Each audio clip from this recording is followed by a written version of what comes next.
Welcome everyone to a night out on the DL. We are on session 51. We are without Ulrich for tonight, but of course I will be able to play his character to the utmost perfection. Let's start going with a recap, Mr. Elwarin. It's been a little bit since you've done one. Yeah, it's been a while. All right, so last session we started off at Garfield's shop. For once, Ulrich was the one trying to make a deal with him, which ended up not happening. He was trying to get a deal to remove the demon inside BigYin's head, and unfortunately, the easiest and best option for us would have been killing BigYin or pulling his soul out of his body.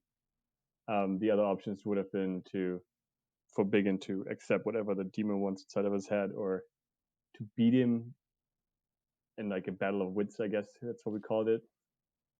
Yeah, general terminology, beat him battle whips, or just get him to Yeah, freely leave your brain somehow. exactly. Well, those didn't seem like good solutions for us at that point, so we just kind of left it there, and the demon is still in BigYin's head. I think after that we just went to rest up at the Swinging Sword.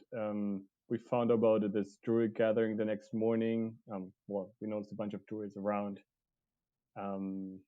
Forgot, I think it was called the Circle of the Something Moon. Scarlet Moon? Was that what it is? Yeah, there we go. All right. And they were meeting up for like a ritual with this guy called Elazor. Is that right? Yeah, it's close enough. Okay, yeah. I forgot what the ritual was, but there was a specific ritual that they're all meeting for, and no one really heard about this guy a lot before, but he's supposed to be a powerful druid. Right of the So Wicker Giant. that's what it was. So that caught our attention. BigYin had a bit more of a conversation with some of the druids and potentially found some that we might ride over there with if we decide to go. Anyways, after that, we decided to check out the market that was in town. We found out that Valivoe, the guy we left behind without checking in on him, his shop got robbed and all the items were gone, and he ended up leaving. At the market, Garfield had a shop, a little stand there where we bought some items, some potions, some weapons. I bought some arrows.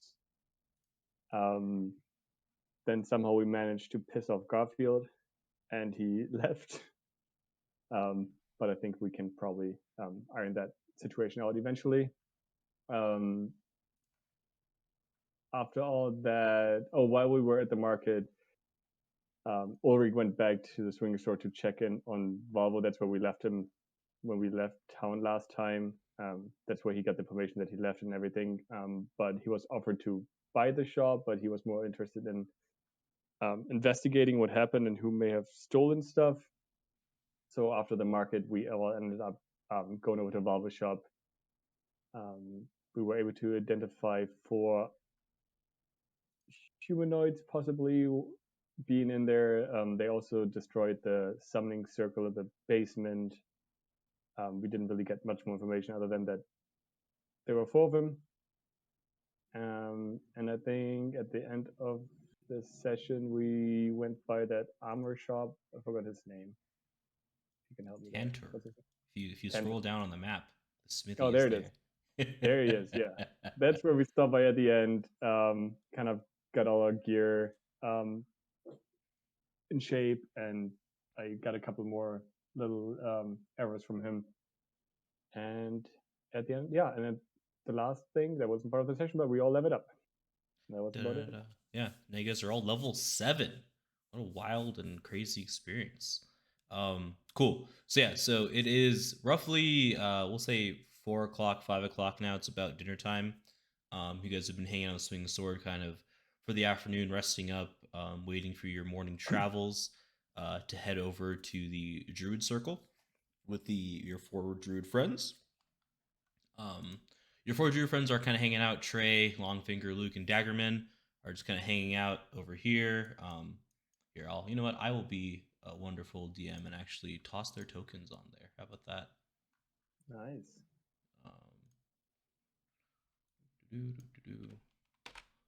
See if this fails me or not. We'll find out. Hey, there we go. This is Luke, the half elf. This is Trey. Did I mess that up? Yeah, Trey. This one's Trey here. This one is Daggerman, and this one is Longfinger. So Luke, Trey, Daggerman, Longfinger. They're kind of just hanging out. BigYin, I'm sure if you want, you could be talking to them, hanging out. Really, with all of you guys, they seem pretty comfortable with you guys as a group now. Having chatted with them for a bit.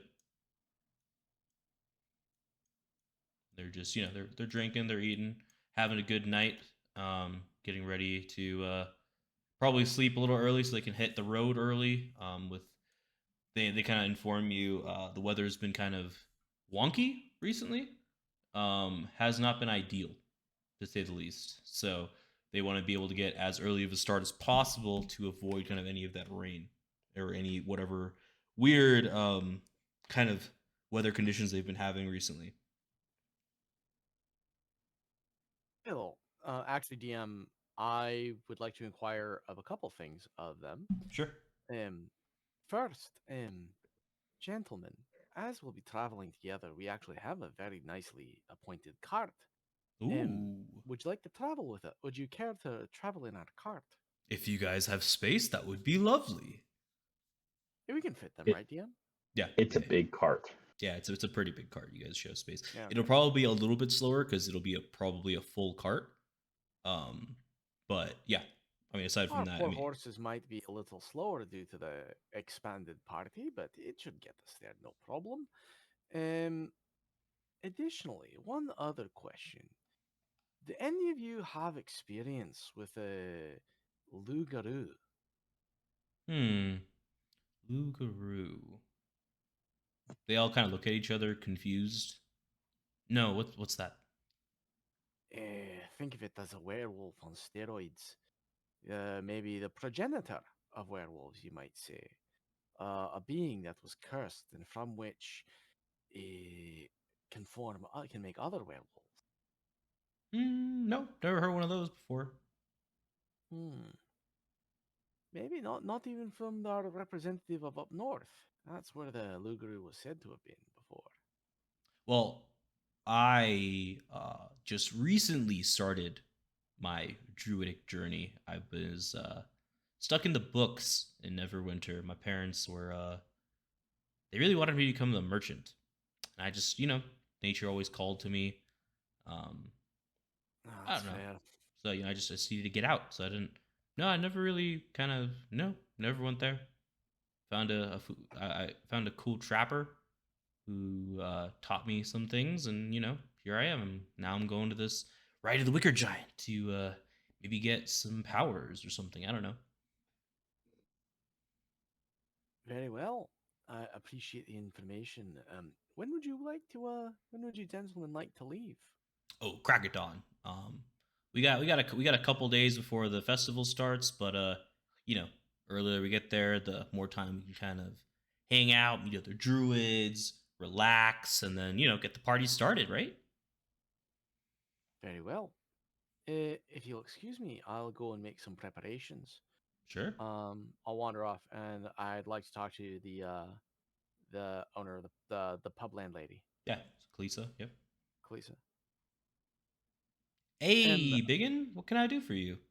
Well, it seems we'll be taking off again. We'll be taking our cart with us. Okay. We'll be giving these fine druids a ride. We're all going off to the conclave to see what this new fellow is about. Oh. His ritual of the wicker giant. Okay. I was wondering, as we'll be carrying a bit more, I was hoping to lay on a few extra provisions for our horses, maybe some specialized treats you might have for them. And I was wondering what that might cost.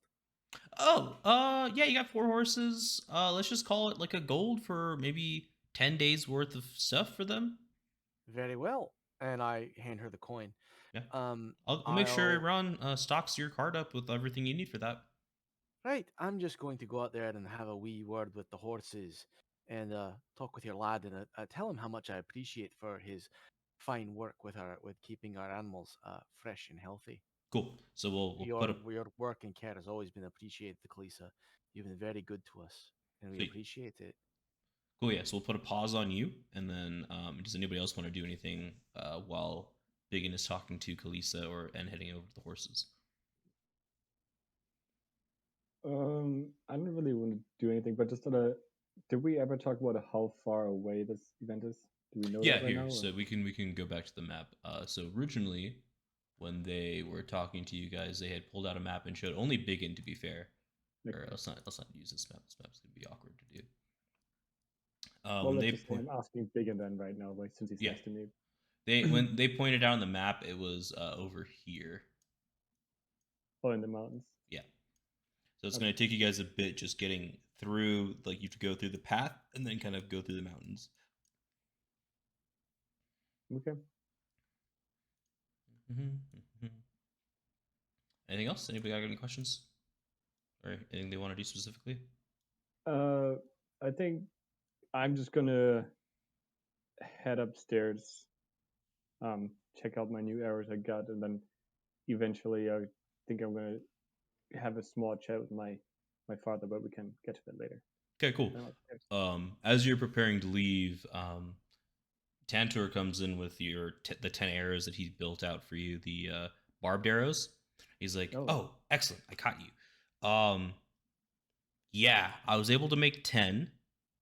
And they look identical to the one that you gave him. Like, this. It's a corkscrew kind of arrowhead, and then it's just a longer shaft on the arrow, so it actually can dig deeper into their legs, and then into the ground to slow them down. He's like, yeah, materials we're looking at like 5 silver. It wasn't too bad, honestly. Awesome. Well, as usual, I appreciate your work. Yeah. And here's your silver. Excellent. Yeah, let me know what I can do, what more I can do for you guys. This has been profitable for me, to say the least. Absolutely. I'll let you know how these work out, and also if I get to use those flint shots. Ooh, yes. Do tell me. Cool. Yeah. So upon that, he kind of waves a hello to Kalisa. She passes him over a drink. He kind of sits at the bar and just relaxes. He's sitting over here now.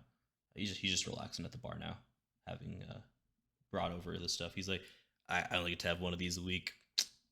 Today's the day. And he kind of laughs as he starts drinking. Cool. Lando, Zanril, are you guys wanting to do anything special? No. Okay. Zanril? Yeah, same here. Cool. All right. Yeah, so BigYin, you head out to the horses. The 4 horses and the cart are doing fine. Euron's out there with the stable boy. Euron, as you're kind of heading out, he looks like he's about to be heading back in to the shop to kind of, do his guard duties for the evening. And he says, hey, how's it going, BigYin? Going very well. I'm just going out to have a word with the horses. But I wanted to thank you for all your kind work and caring for our horses. I know we've been in and out and we've not had much need for them as of late, but we'll be taking them in the morning. And well, we'll be back through eventually. But it is always noticeable when a craftsman applies his work, applies his trade, and applies it well. So your care and clearly your love of creatures is well noted by me. Well, I appreciate that. It's not an easy job, but it's it's very fulfilling. I'll tell you that much. And I'll pull out a gold coin and just say, for your troubles. Oh, thank you. I appreciate that. And then I'll go out and continue and pat him on the shoulder and continue to talk to the horses. Okay. Are you doing anything particular to say anything to the horses, or are you just kind of hanging out with the horses? Oh no, I have speech of I have Hey, you're talking to the horses. That's what I'm asking. Are you saying anything specific to them? Yeah. Okay. I mean, it's more or less just like letting them know what we're gonna. It's like kind of like apologizing for not being around, kind of letting them know what's going on. It's like, hey, we're gonna go on a journey. We're taking you out for a journey. Kind of show them the map. This is where we're gonna go. We're gonna have a few extra people around. All of them druids like me. So be polite. Because they'll probably try and talk to you too. and I'll ask, have they been taken care of and all those other things, and just give them good ear scratches and nose scratches, and feed them a couple sugar cubes that I have in my pack, Hmm. and just tell them what good horses they are.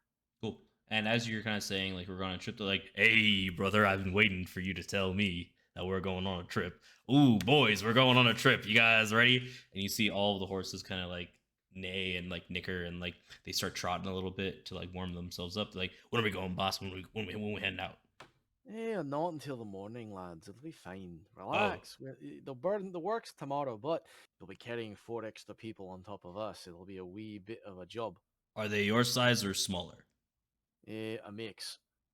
Fuck. We've got no one's as tall, not as tall as me. Maybe a few the size of Elwarin. We've got a dwarf, an elf. One the size of me. Maybe not quite as tall as me, but another one the size of me, and another and the half elf. Yeah, and the leader, Frank, because all the leaders in this game are named Frank for you guys for some reason. He's like, all right, boys, we gotta warm up these muscles for these this bigger load we'll be carrying. But it's been a while, so it should be fun. And you see them start to like loosen themselves up a little bit. Well, I want you to know I've laid in some extra nice supplies for you as a thanks for all the hard work, and well as appreciation, because honestly we haven't put you to work all that much, and I know how much you lads like it. He kind of looks at you, kind of snorts, and he says, "Do you have an apple? Of course. Do you have And I 4 pull one out of apples?" my pack, and I just produce 4 more. I just produce 3 more apples from my pack, handing them each one. Excellent, boys. We are in for a good time. And then they all start eating their apples, and they are seemingly done with their conversation with you. Cool. But yeah, they I'll seem give them another ear excited. scratch, and then I walk off. Yeah, I walk off to the. So the walk stable boy was just watching in amazement at what was happening. You're going, and the horses are kind of jeering at you too. And he's just like, you know, sir, they call me a horse whisperer, but I ain't never actually like talked to the horses the way you just did. Well, it's something my people are capable of. All druids have some affinity with animals. We can even use some magic to talk with animals directly. My people, the Firbolgs, well, we have a natural talent for it. It's not so much direct speech, but they understand my meaning and I understand theirs. We just kind of pass. It's a passing word. It's a passing feeling, you might say.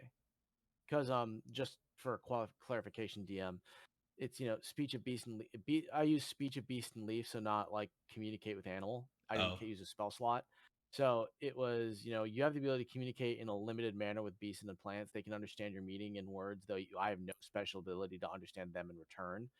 You have We'll advantage just on say charisma checks, yeah, we'll, and I we'll, make in. we'll just say that you didn't need to use a spell slot here, but you could hear and understand them for some reason. Yeah. Okay. Yeah, because like this is like maybe because I'm familiar. These are our horses. I've gotten familiar enough with them. I can kind of understand their body postures and things like that. Perhaps But something else you don't know. yeah, but like when it comes down, but like that's like the rule of the Mhm. spell. Yeah, I know. I was I'm giving not you. lawyering it. I just want. Yeah, I I was giving you. appreciated the flavor. Yeah. No, there's a reason for that which you haven't figured out yet. But yeah, there's a reason what? for. Yeah, don't worry about it. Okay. Don't worry about it. All right. I won't worry about it. There's yeah, like I said, I got fun things planned for all of you guys. So Fun. Yeah. Cool. Very well. So then I was like, hey, it's something I'm just particularly naturally good at thanks to my heritage. And I'll flip him a silver. Oh well, why? Thank you, sir. And as you head back, I need you to make a wisdom saving throw for me. Wisdom saving throw.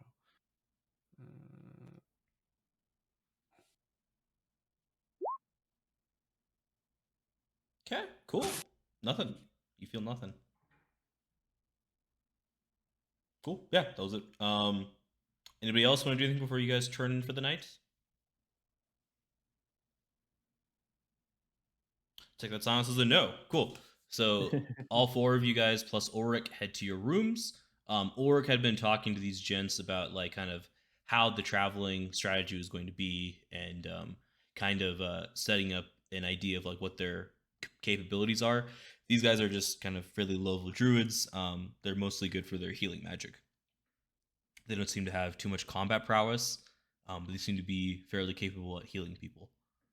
That seems to be what they've been able to do. And he relays that information over to you guys after talking with them. And he's like, you know that dagger man? I don't trust him. Former criminal turned druid. That's what they all say. They all say they're reformed. I don't know about that.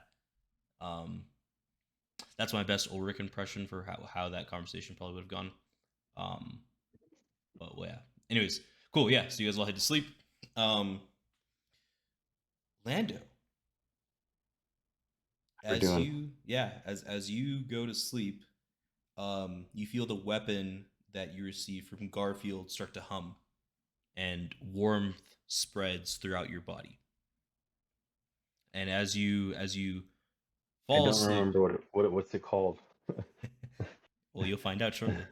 Okay. So as you fall asleep, in your dream, you see a flaming. It's kind of like a long sword in front of you. It's floating, and it says, "Lando, I see you are my new master." Why do they always gotta talk?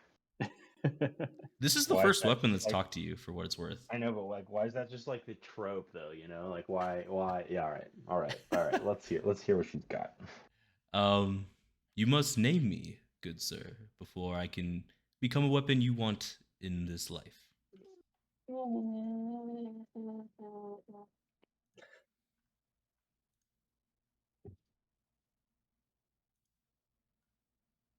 Got it. No name. Wait, hey, I'm say gonna go with Frank 2. Frank 2. All right. I'm gonna be adding. Yeah, I'm naming it after my dog. Okay, that's fine. I'm Or adding. no. Okay. Frank S. Spell that for me. FRAN Uh-huh.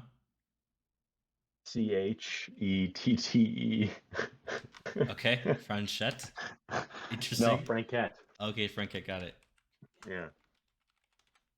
Bum, It's bum. you know, I don't know.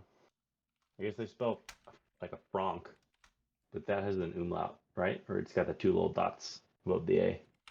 I Yeah. don't know if that's still the same thing. It does have a. Yes, you are right. Yeah. Do-do-do-do-do. Is it I thought it wasn't a longsword though.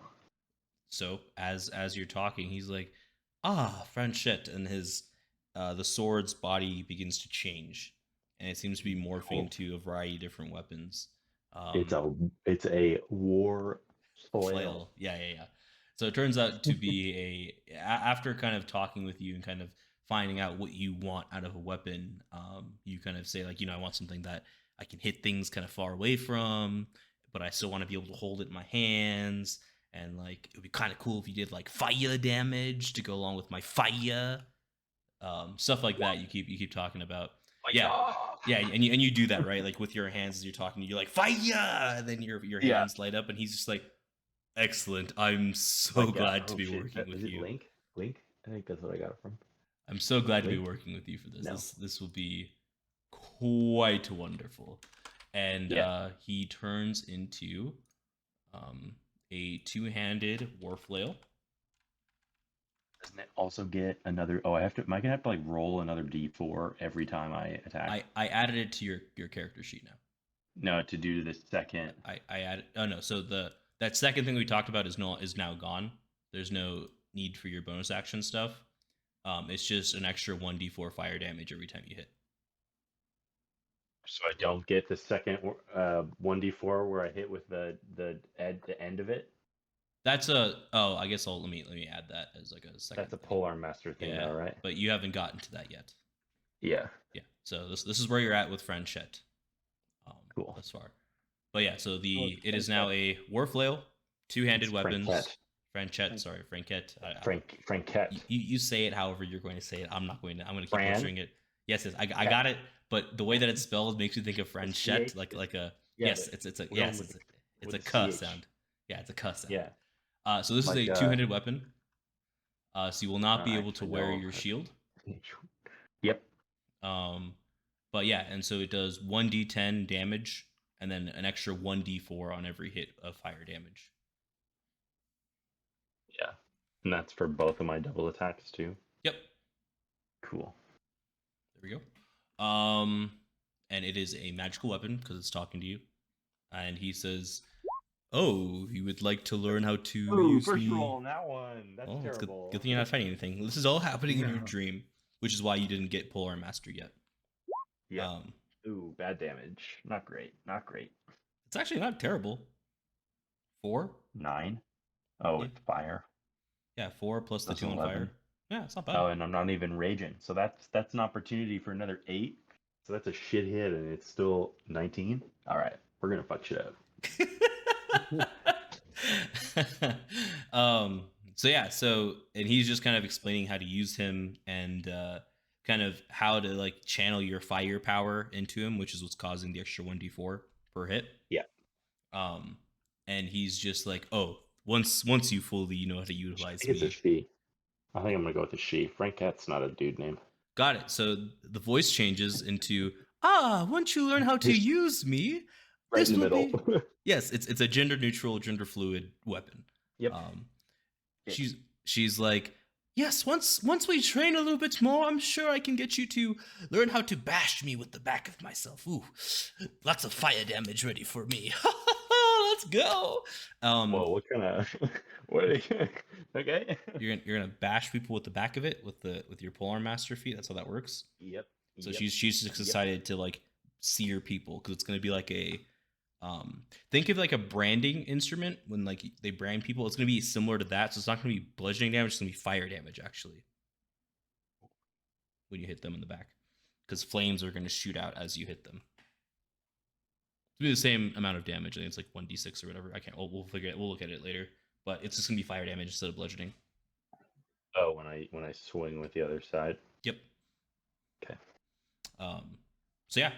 So you have a new magical weapon named Hell yeah.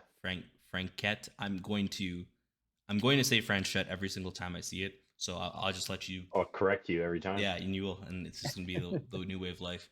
Yep. Cool. Yeah, and so that happens, and then you guys wake up in the morning. And as you guys wake up, you guys hear a lot of thunderous rain, just heavy rain coming down outside of your guys' windows.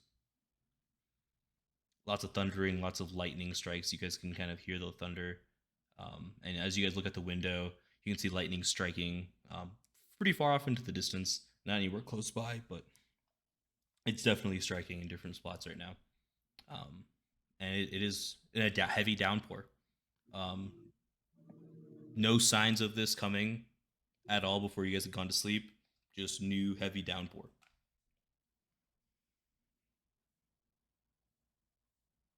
Then it's morning. Right.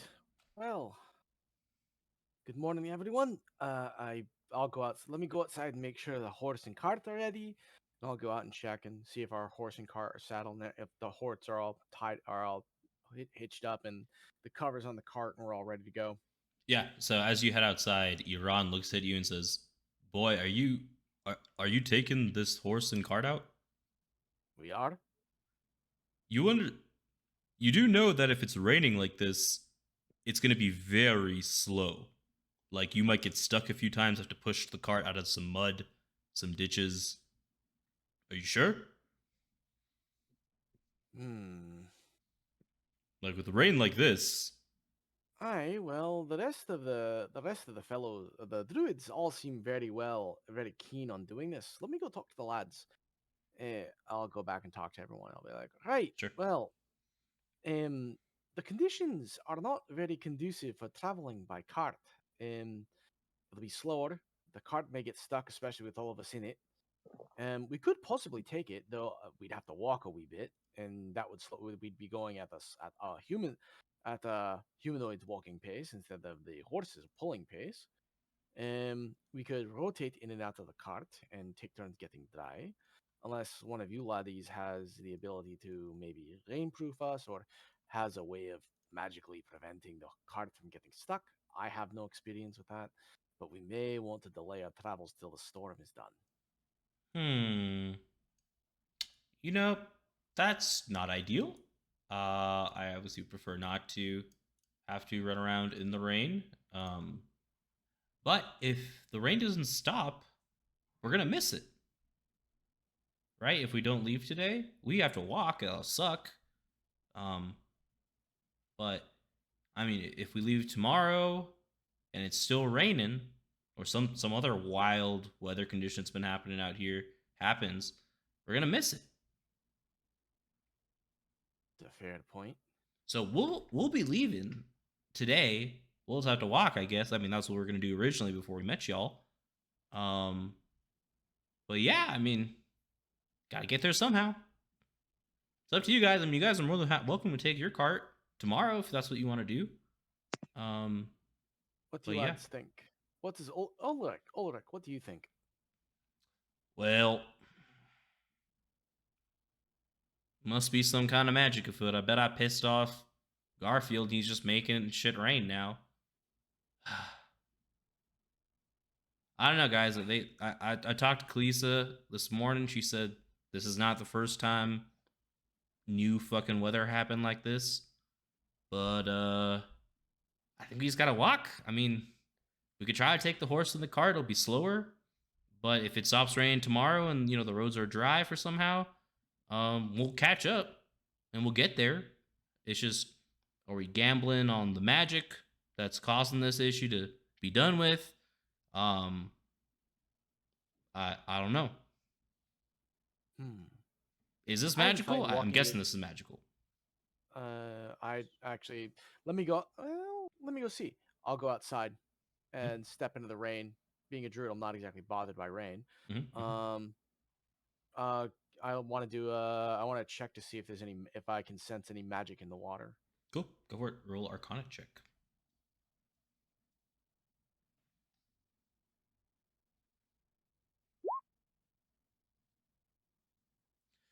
The rain itself isn't magical, but this weather is definitely not a natural thing, right? So like the rain coming down is just natural It's water. normal rain, but there's something else that has like caused it to Caused be it here. to be like this. Okay, that makes sense. So it's basically like something basically caused the clouds to condense, to accumulate to a point where it would rain.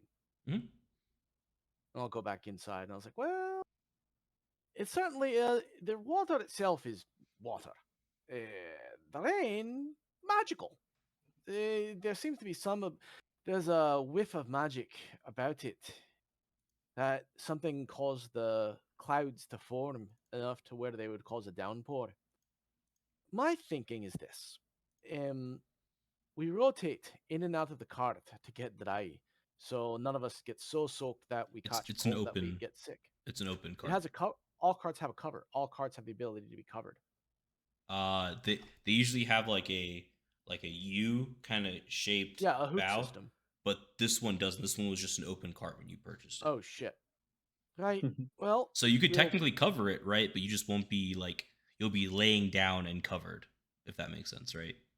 Oh, so it's literally like a farm cart. Yes. It's a yes. cargo cart. Yes. I mean, that's what you guys purchased it for, so yes. Okay. Well, This is like, I think, I feel like I mentioned this a couple times now because you guys had. yeah, you have. yeah.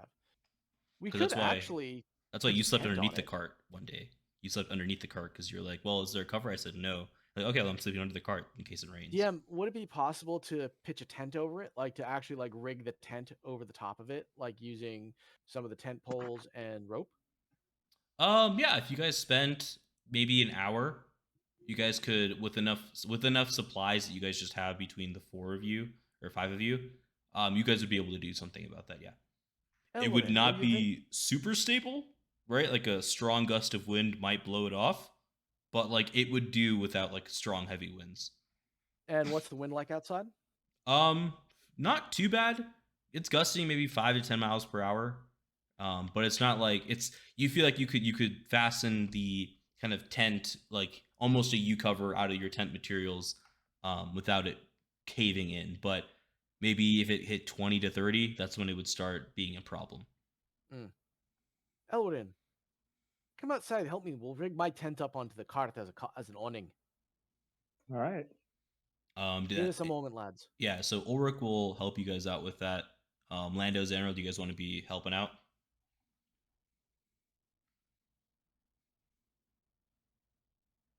Lando? Yeah. Sorry, I'm reading about barbarian shit. He's way too into his weapon right now. Yeah, Zanril, are you gonna go help them out with breaking up the cart so people that are in the cart don't get wet?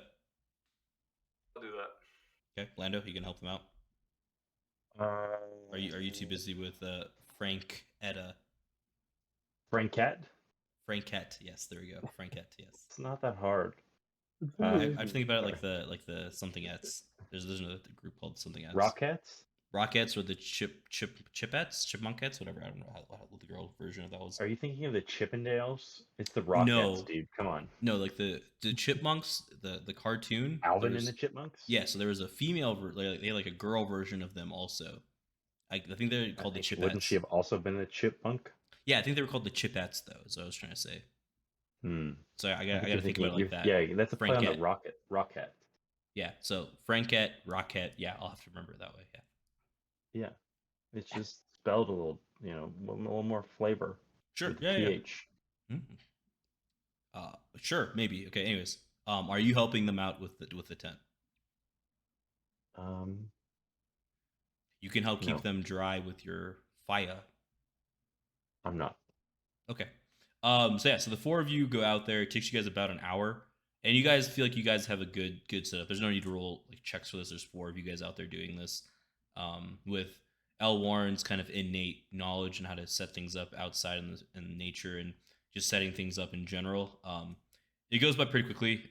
It's fairly stable, but like I said, you guys feel like if the wind gusts a little bit too much, this thing's just gonna topple over or fly away. It'll most likely it'll be more like the tent covers that keep the space of it dry will kind of like rip off sort of thing than the frame itself being ripped off, if that makes sense. Makes sense. Cool. Yeah. So you guys are good to go now.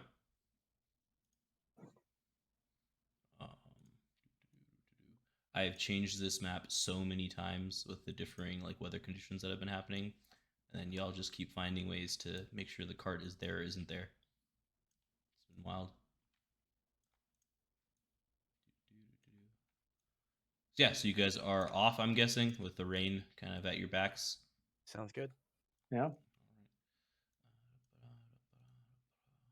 And so, just for record, we just used one tent to get it up on there, or do we have to use multiple tents? You had to use 3 tents. Okay. It's like I said, the cart itself is fairly large. I don't know if you guys remember. It can seat, 15 people almost, plus the 3 in the front. So it's a fairly large cart. So it's just the length and width of the cart itself was just big enough that it required roughly three tents worth of materials. And you guys are able to dismantle it when you need to and like reuse it for yourself. It's not like all right, we no longer can sleep outside sort of thing. Worst case, you guys can sleep inside the cart. Yeah, absolutely. So cool. Yeah. So you guys are off. Let's move you guys over here to this map. Dun da da da da da. The rain is coming down very hard. Lightning's kind of striking here and there as you guys are traveling. Here, I'll bring you guys actually over to this map so you guys can kind of get an idea of where you are kind of on this path. So you guys are just at the start. It takes you guys roughly half a day just because of the rain to get to this part of the map, which is where they recommend that you guys stop, roughly right over here before you guys head into the mountains. Okay. And as you guys are kind of letting the horses rest for a little bit, you guys have, I don't know if you guys have dismounted from the cart at all. I'll let you guys kind of decide that. Here, let's move you guys back to the map. You guys are all in the cart. You guys are just kind of pulled off. We'll just say you guys are pulled off to the side of the road. I'll move you guys real quick just to give the horses a breather because it has been a lot that you guys have asked them to do. You guys just got them here pretty easily, which allows people to kind of pass you guys on the road if they need to or whatever. But yeah, so are you guys like, so the horses are resting kind of just, and you guys are kind of like, getting the mud out of the wheels of this to kind of keep it from slowing you down even more. What are you guys up to when you guys are just kind of resting for right now? We'll definitely sit inside the cart, Okay, trying to stay dry. sure. I guess I'm gonna use this little break to focus on the ring I have to talk to my father. Cool. Yeah, so you ping your dad. Your dad says, "Ah, yes, Elwarin, what can I do for you?"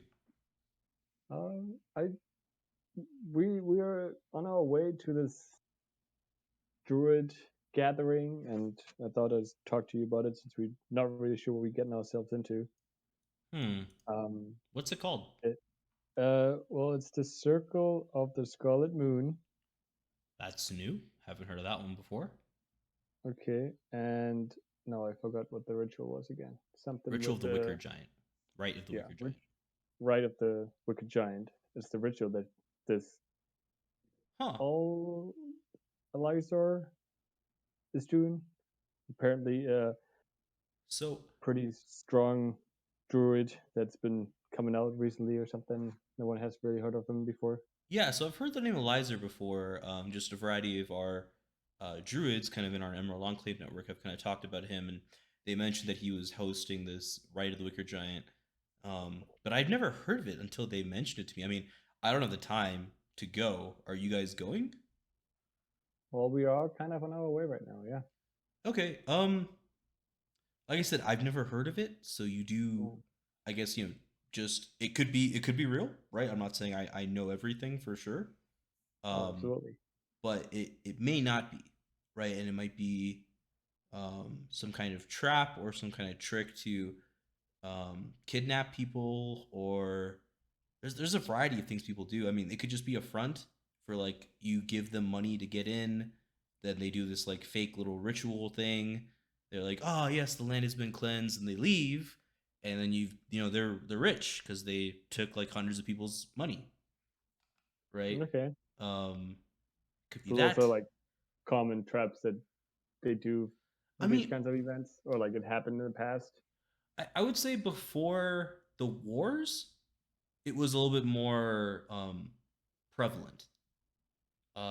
Before your time and like when your mother and I were younger, a lot of people got taken in by these rites of the whatever that nobody had ever heard of before, and it's a new and upcoming druid who's doing all these cool things and has been speaking to this god or whatever, and a lot of people lost a lot of money going to these events thinking that they were learning something and they weren't.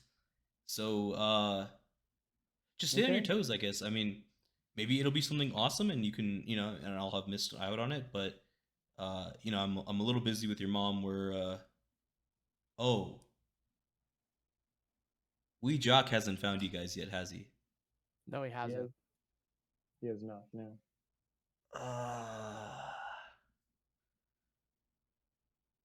Okay. What's going on? So you know how you had a friend, Mr. Leader, who got turned into a werewolf? Oh yeah.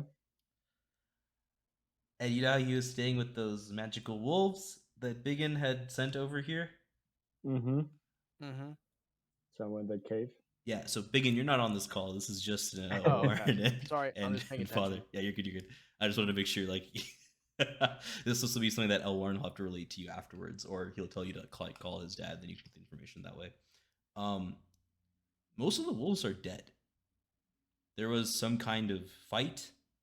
I think there were like 4 or 5 wolves left, and Mr. Leader's gone. They say this like party of adventurers. There was like a big half orc, like a red dragonborn, and I don't know. There was some person that was like fully shrouded in like something. I can't even. They couldn't even describe it properly. These wolves, but they just came in, killed so many of the wolves. They killed Bolt. They killed his son. Yeah, Bolt? They killed so many of the wolves. And then when we got there to go check it out, Mr. Leader was gone. And it didn't seem like he was taken prisoner. It seemed like he just went with them. That's crazy. Did you find anything out of, like, I mean, besides what happened? But was there any indication of who it could have been? Was there any signs? Was there anything left behind? A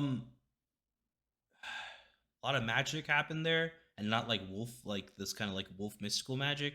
It was like almost like death magic. Like, you know how I create these funguses and like fungi, and like I can have like zombies pop up when things die around me. It was like that, but significantly worse.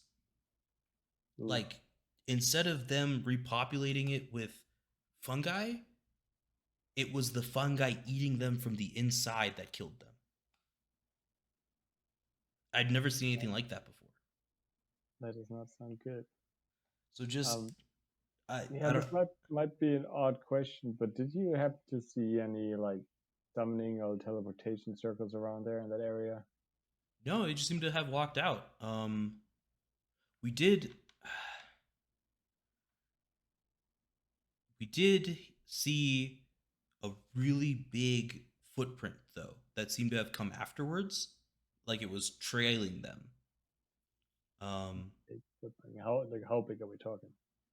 Like dragon sized. Okay. But it wasn't like a dragon that's alive, if that makes sense. Like, the flesh was gone. It was the same. Okay. It was just bones, and the bones are what caused the imprints on the ground. And we saw, I think it was three different sets of footprints that were separate from the other three group plus Mr. Leader.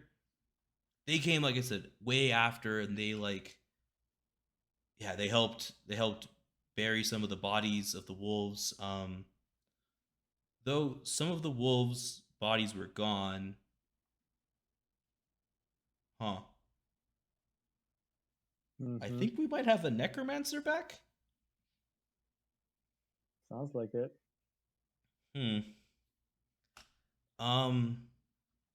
So yeah, we sent Jock to find you guys, to tell you and tell BigYin. But yeah, it would probably easier using this communication tool we have now. Yeah, because Jock had a note from BigYin's parents, because we kind of told them and told BigYin's sister, because that's her pretty much husband, right? Yeah, I'm sure he's not going to be happy about hearing that. Yeah, sorry, we just found out about it a couple days ago, and it passed my mind. It slipped my mind last time we chatted for some reason. We were still trying to figure out exactly what happened. I wanted to give you kind of all the facts before we just kind of gave you bits and pieces of information. But it seems like it happened 4 or 5 days ago now. Okay. So just be on your toes, I guess. Yeah, and we'll definitely keep an eye and our ears out for any information that may relate to that. Yeah, or a bone fucking dragon. That shit's gonna be I'm sure we're not gonna miss that. Yeah, I don't think so. Yeah, and it wasn't like a small one, which is the big concern, right? Because back in the wars, there were some smaller ones that ran around, but this was like a big one. And like, that's not something that like me or your mom would be comfortable fighting, sort of thing, like by just the two of us. So just be careful out there. Well, and if mom doesn't want to fight it, then I'm sure I wouldn't want to. Yeah, that tracks. That tracks for how Elwarin thinks of things. Yeah, that tracks. Well, this is a lot to take in. I'll definitely have to talk to BigYin about this. In the meantime, we still have a bit of travel going on. So if you find out anything more about this Circle of the Scarlet Moon or about this Elizer guy, let me know. Any information we can get before we get there would probably be much appreciated. Yeah, I'll dig into it too with my contacts. Oh, and when you do have time, definitely try to hit up Yartar. Like I said, I got a couple people there Okay. just kind of waiting for you at this point. They're Are like there obviously well, last time you said they were a little busy and weren't available, so just making sure they're all good yeah, now. they're At the better room where now. you said. They Okay. were tracking down some things for me, and now they're done. And I told them they can just kind of hang out and relax because I've been working them to the bone the past few weeks. All right. Well, if we have the chance and can fit it in, we'll definitely check it out. Yeah, it would be useful for you. And obviously, the ranger friend that I have is really skilled too. So if your other friends have any questions that he might be helpful for, not even just for spells for you, just in general, they might be useful for them. Okay, good to know. Cool. Well, son, All right. be safe out there. Yeah, you too. Connection cuts.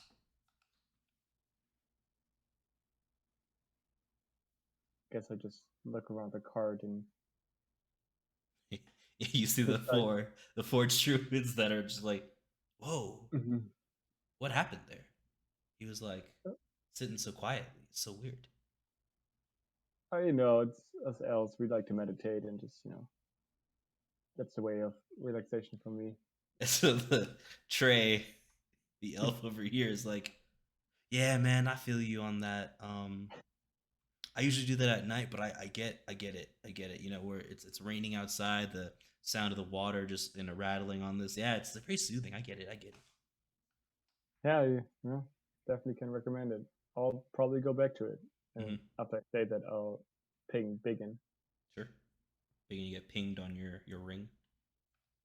I tune over to the channel. Yeah, I guess I'll just relay.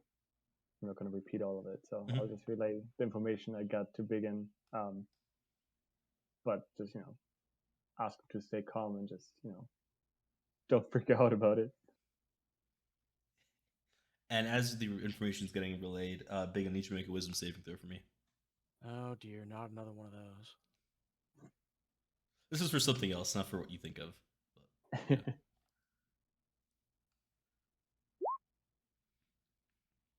Yeah, so as you kind of relay the story to BigYin, his body starts to tremble, mostly in a rage and sadness, but it's trembling.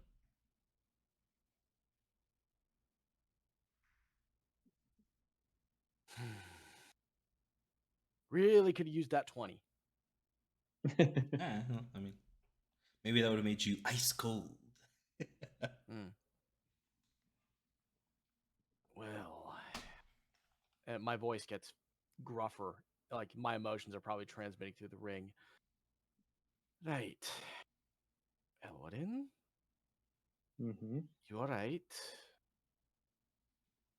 This will be dealt with in time. Yeah, we also, well, my parents are still looking into it, and as of right now, we don't know where they went and what happened. So I'll stay calm. all we can do is salt this away. gather information, but I'm pretty sure a huge bone dragon should be something that people will mention to us if they know anything about it. I have a feeling that everything that is happening is intertwined. And there's that old saying, all roads lead to Neverwinter. Well, you'll get there in the end. DM, are we stopped currently? I'm trying to figure out. Are we still okay? So we are stopped. Is the cart stuck, or are we just stopped because it's just raining like mad? Stop to give the horses a break. The mud has been rough for these horses, and so I'll hop out of the cart and just I'm gonna go give the horses some apples and just go and let the rain cool me off. Okay, so move yourself wherever you're gonna be. Where am I? There I am. And as you start working with the horses, the earth around you guys starts to shake. And it almost feels like an earthquake. But instead, BigYin, you're the only one who sees this. Everybody else is in the cart. The tarp. Actually, no. I would say they can see out this way. I would say you guys probably set it up so that the tarp covers this portion here too. but it's just it doesn't like close off sight because that doesn't make sense for the way you guys would do this. And the ground just starts to tremor, and it's shaking really really rough. And then what you guys see is a massive purple worm come out from the ground, and it breaks apart the earth and the path around here. Here, I'll draw a little circle.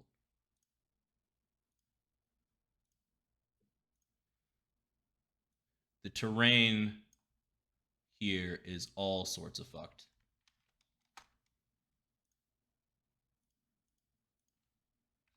As the earth is just kind of crackled and shattered, almost as if you had used your Earth Shatter spell, BigYin.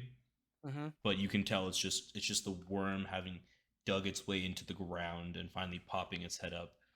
For those of you that have seen Dune, it is kin to the sandworms. But Shit. It's purple. Is it that big?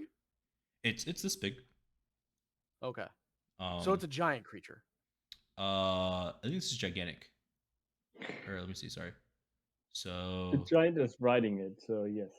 Yeah, I think it's gigantic. Yeah, because the giants are considered huge creatures, and the size up from that, I believe, is gigantic. So yeah, and as this worm kind of is screeching out into the air, you guys see a giant that was riding it hop off. And then he sees you, and he's like, "Must get him." And it's time to roll some initiative, ladies and gentlemen. I know it's been a little while. Ooh, I get to do it twice. Yeah. Wait, what? Roll with advantage, as they say. Did it point at me? Yes. Oh shit. Oh yeah. Why do you get to go twice, Lando? He's rolling twice to get the best initiative. Oh wait. Hey DM, Every time I hit now? level 6. Doesn't that mean I have a flying speed now? I don't think so. Hang on. I could be wrong. I'm checking. I am checking if I get a flying speed. Please let me have a flying speed. I need to roll for Let's see. Wild shape. No. Wait, no. That's 8th level. Fuck. Close. You're very close. I get swim speed at level 4, but I have to wait till 8th level till I can fly. I'm like, please let me get a flying fleet. No, fuck. Nice. Ulrich had a nice initiative roll, I must say. What's Ulrich's initiative? 18.11. Oh, nice. All right. I have rolled for everybody for that I'm controlling. Have you all rolled and selected your tokens? Lando, Zanril. I don't think I selected my. BigYin. Oh yeah, no, I'm on there. Yeah, we're all on there. Nice. Yep. All right. For once, we all did. Yeah. So Ulrich looks out and says, "Fuck." He's gonna go 5, 10, 15, 20, 25. 5, 10, 15, 20, 25. That's all I got. I think that was a very strong Ulrich play. Yep. Oh, That's the first shit. enemy. That's all right. What do I have prepared? And so remember, it's raining down heavily, and there's lightning and thunder in the air. Oh wait a minute. It's a good thing I have that. It's a good thing I prepared that spell.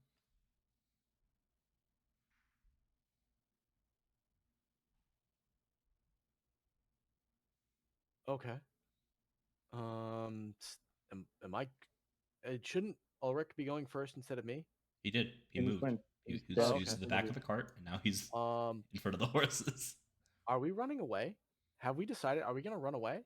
We can kill a No, worm. so Ulrich went towards them. Yeah. Oh. So make a So no one's perception. running away. Yeah. So make a perception check for me. Sorry, I should have told you what Ulrich saw, but I'll let you just make a quick perception check, BigYin, and Elwarin. So I feel like we can kill my them. passive perception is a 17. Yeah. so- Just roll a perception check for me. Okay. I don't know why you can just do what I say. Cool. Yeah. I mean- So all three of you guys notice that the worm looks pretty badly injured. It looked like this was not a destination that it chose to go. It was seemingly beaten and forced into this direction.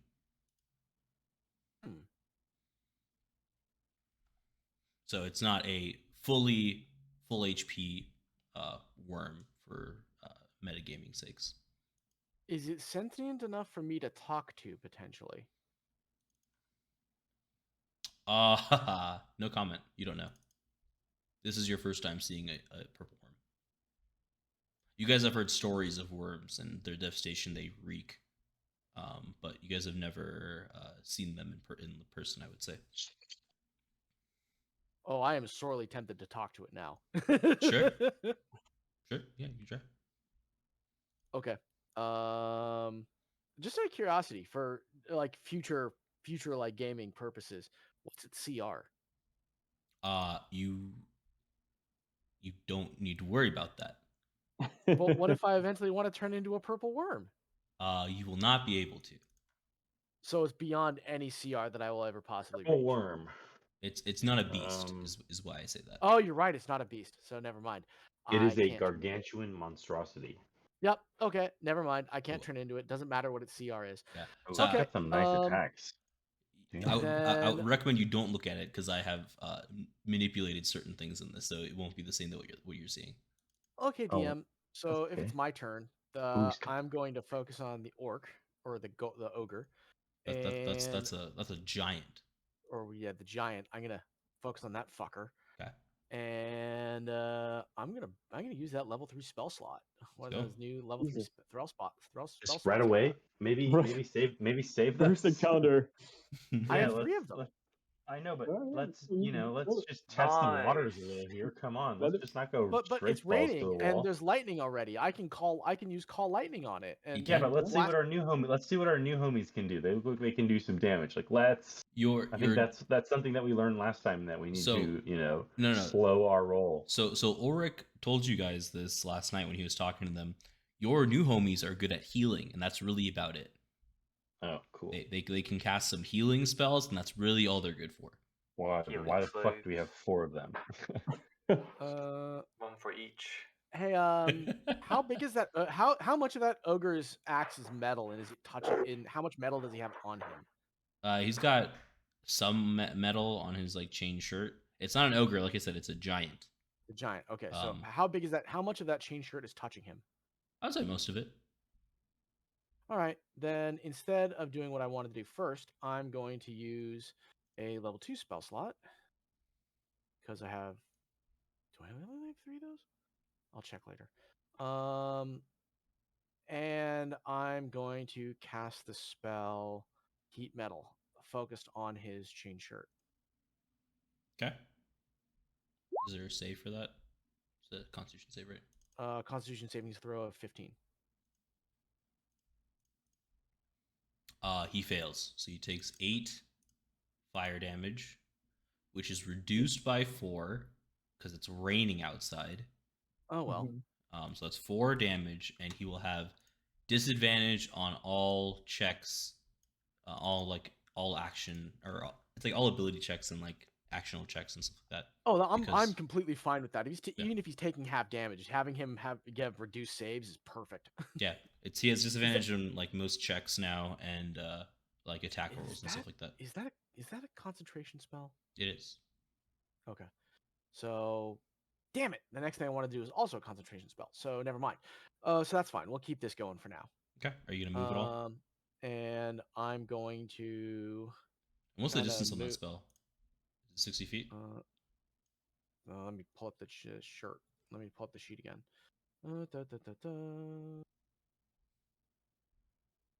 Heat metal. Oh wait, no, I don't want to cast it. I want to look at it. Damn it. You can just click show spell description in the chat window. That'll tell us, but none of us can click it. Oh, there we go. Let's see. It is 60 feet, so Okay. I have to move You have to like move. 5 feet. I have to move like there.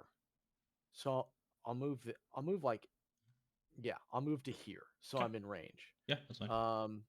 And I also want to do a kind of a look over of this worm, kind of trying to gauge how hurt it is.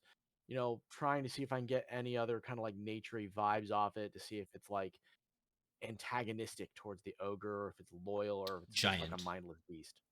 Giant. I'm sorry. I keep It's okay. I keep It's saying the it's wrong thing. ogre is a 4 square thing. This is a 3 by is a 6 by is a 6 square thing or 9 square Got it. thing. Sorry. This is a Yep. giant. Yep. I want to see if the worm is loyal to the giant. Just kind of trying to use my knowledge, use my perception to see what I can tell about this Roll worm. insight for me. Insight. Mhm. I have a 4 in that. Okay.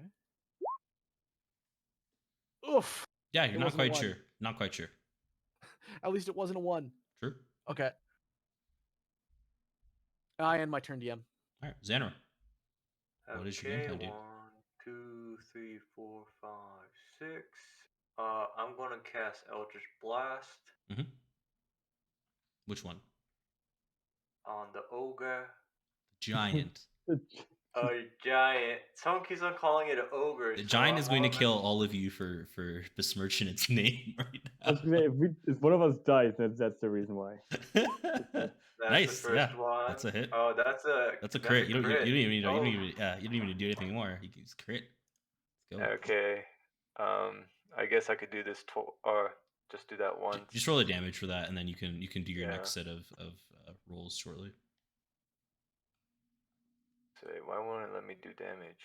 I'll just You do click. 1d10. No, you click on the Eldritch Blast like in the chat bar. I know it's been a second, Say, which is why I didn't want to skip today, even though we were missing one person. Nope, not that one. in the chat where it says Eldritch Blast. Oh, okay. There we go. Nice. 16 points no, of damage. No, it's just 9. No, it's 16. So 18. No, it's 16. No, I don't have Crit. the Eldritch Invocation. You crit. Oh, that's the crit? Yeah, 27. Yep. It's green. You crit. Oh, okay. Nice. And then one more.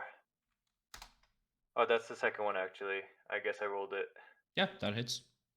Okay. 10. Ooh, nice. Good damage. Cool. Do anything else to your turn? Oh, yeah, that ends my turn. Got it. It's the young purple worm's turn. The young purple worm is. That's a young? Yeah. You don't want to see the big one. Let's just say that. Let me check this. Oof. Okay, you're out of the range. Hate to see that.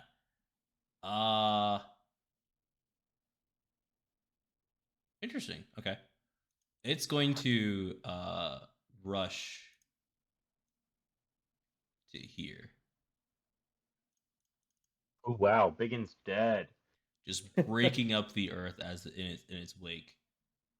You said rush, was that like his whole action then, or is that literally his movement? That is his movement and action. Because he had to break through the earth and everything like that. He wanted to talk with BigYin. I guess so, yeah. Let's do that. So this part of the earth is just completely like uprooted, and it's like a burrow. This thing burrowed from here to here, just straight, like eating the earth almost as it makes its way over to you. Got it. Warren. All right, I'll kind of step to the front. Mm-hmm. And as you kind of step into the lightning storm and like the rain that's coming outside, Mm-hmm. Your bow starts to tingle in your hand. Perfect. I'm gonna I am going to yell at or like talk to this giant in the back. I'm pretty sure you can you hear me from this far? Yeah. You have to yell, Okay. but yeah, he can hear you. Yeah. And I'm just asking what he wants from us. So you can't speak to him, only No, BigYin I can. can. You speak giant? I speak giant. Oh hell yeah. Go. So he's like, huh? As he looks at you, the elf, asking him this question. I told to take people from road. Who told you to take people from the road? Boss. Who's your boss? Boss. Where are you going to take people from the road? To boss. Okay. He doesn't seem to have Obviously, he's yeah. not. Yeah, no, this is all good. It's only seems like he has a limited amount of knowledge he's working off of here. Yeah, well, I was gonna said- stop you there and be like, there's nothing more. You Yeah, change your line of get- questioning if you want, but like that line of questioning, that's all he's got for you. That's all good. Okay, well, this is not going to end well for you. So I will recommend you leave us alone. He just looks at you, and he just looks at BigYin, the one who made him hurt, and he looks at Zanril, and he just shakes his head, and he sticks his axe out. He just points towards you guys. Well, can't say I didn't warn him. So I will attack him. Yeah, let's go. Your bow, as you go to like bring it up, jerks you to get off of the cart. Okay. And Well, that was it kind of better. leads you to here. Sounds good to me. And as you start to draw back the bow, whispers enter in your head. And it just says, use me. Put forth all your power and use me. And Jesus, kinky bow. you feel Yeah, your right? you feel let me check your spell slots real quick. I had a fun thing for this. Cool. Yeah. So you lose all of your level 2 spell slots if you choose to go through with this.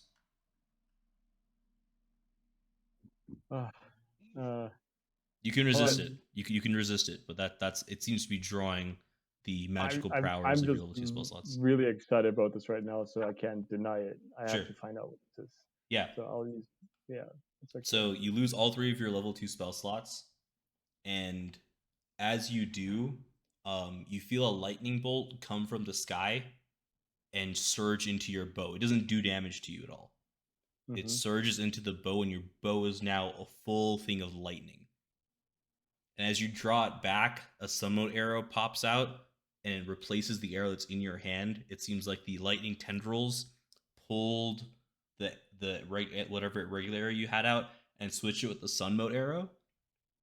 And as you pull it back, you just hear lightning and thunder crackle with this bow. Go ahead and take your shot, my dude. You have advantage. All right, I have advantage. Do I also use my sun mode then because it's a sun Yes. mode? Yeah. Okay. Well, since I have advantage, I'm gonna go all sharpshooter on him.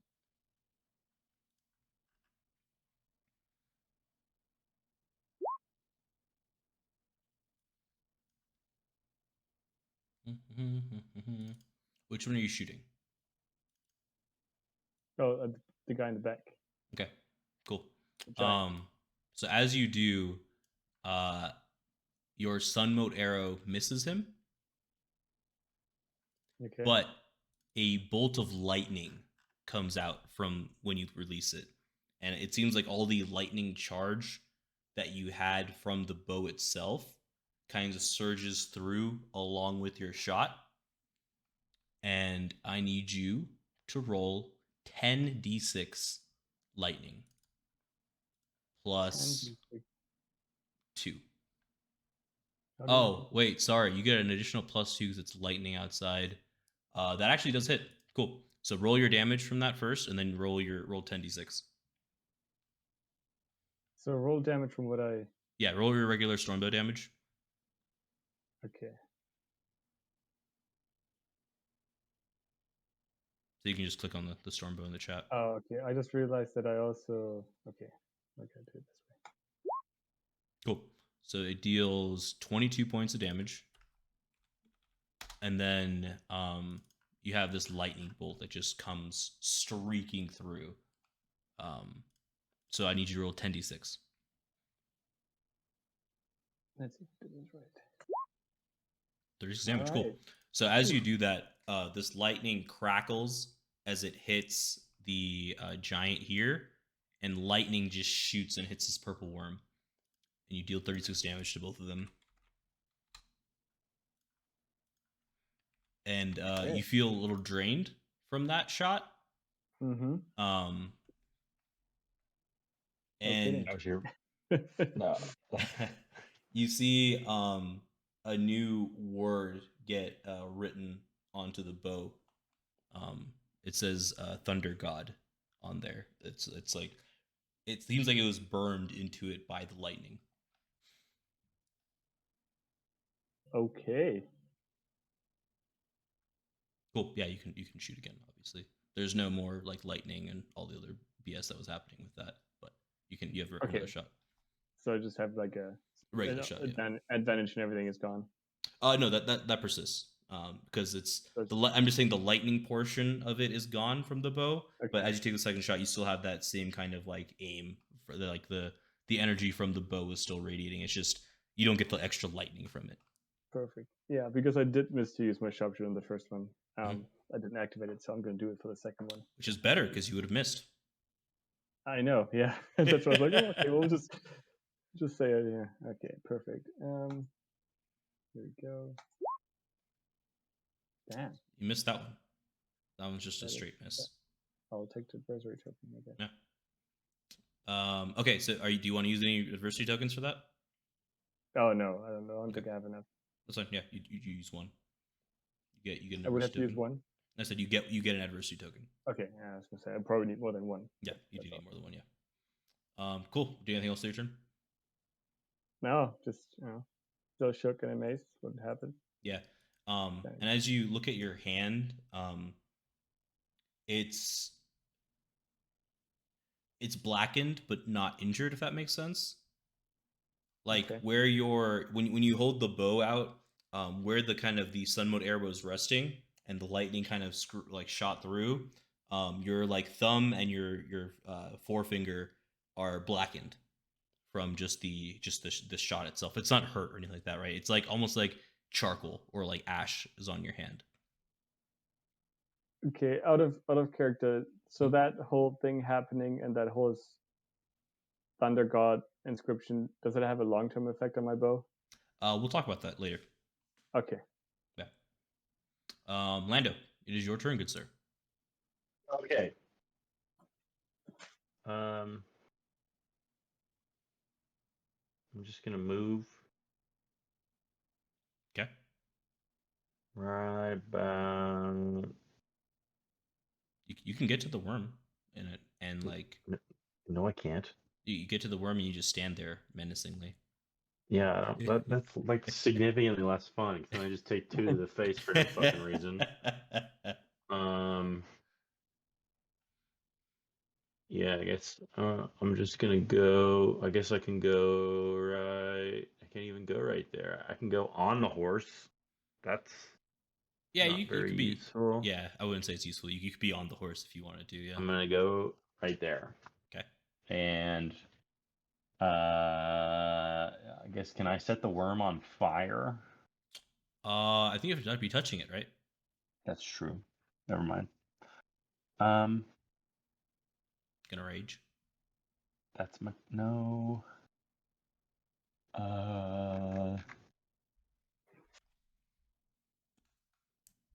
Yeah, I'll rage. Cool. All right, you're raging. And that's it. Got it. The druids are all like quivering and shaking, and they all just prep. They prep a healing word spell. All 4 of them will heal whoever the worm or the giant hits next. The giant's turn. The giant is going to throw a rock that it picks up. It's going to aim it at you, Mr. BigYin. It has disadvantage on this attack. 16 to hit.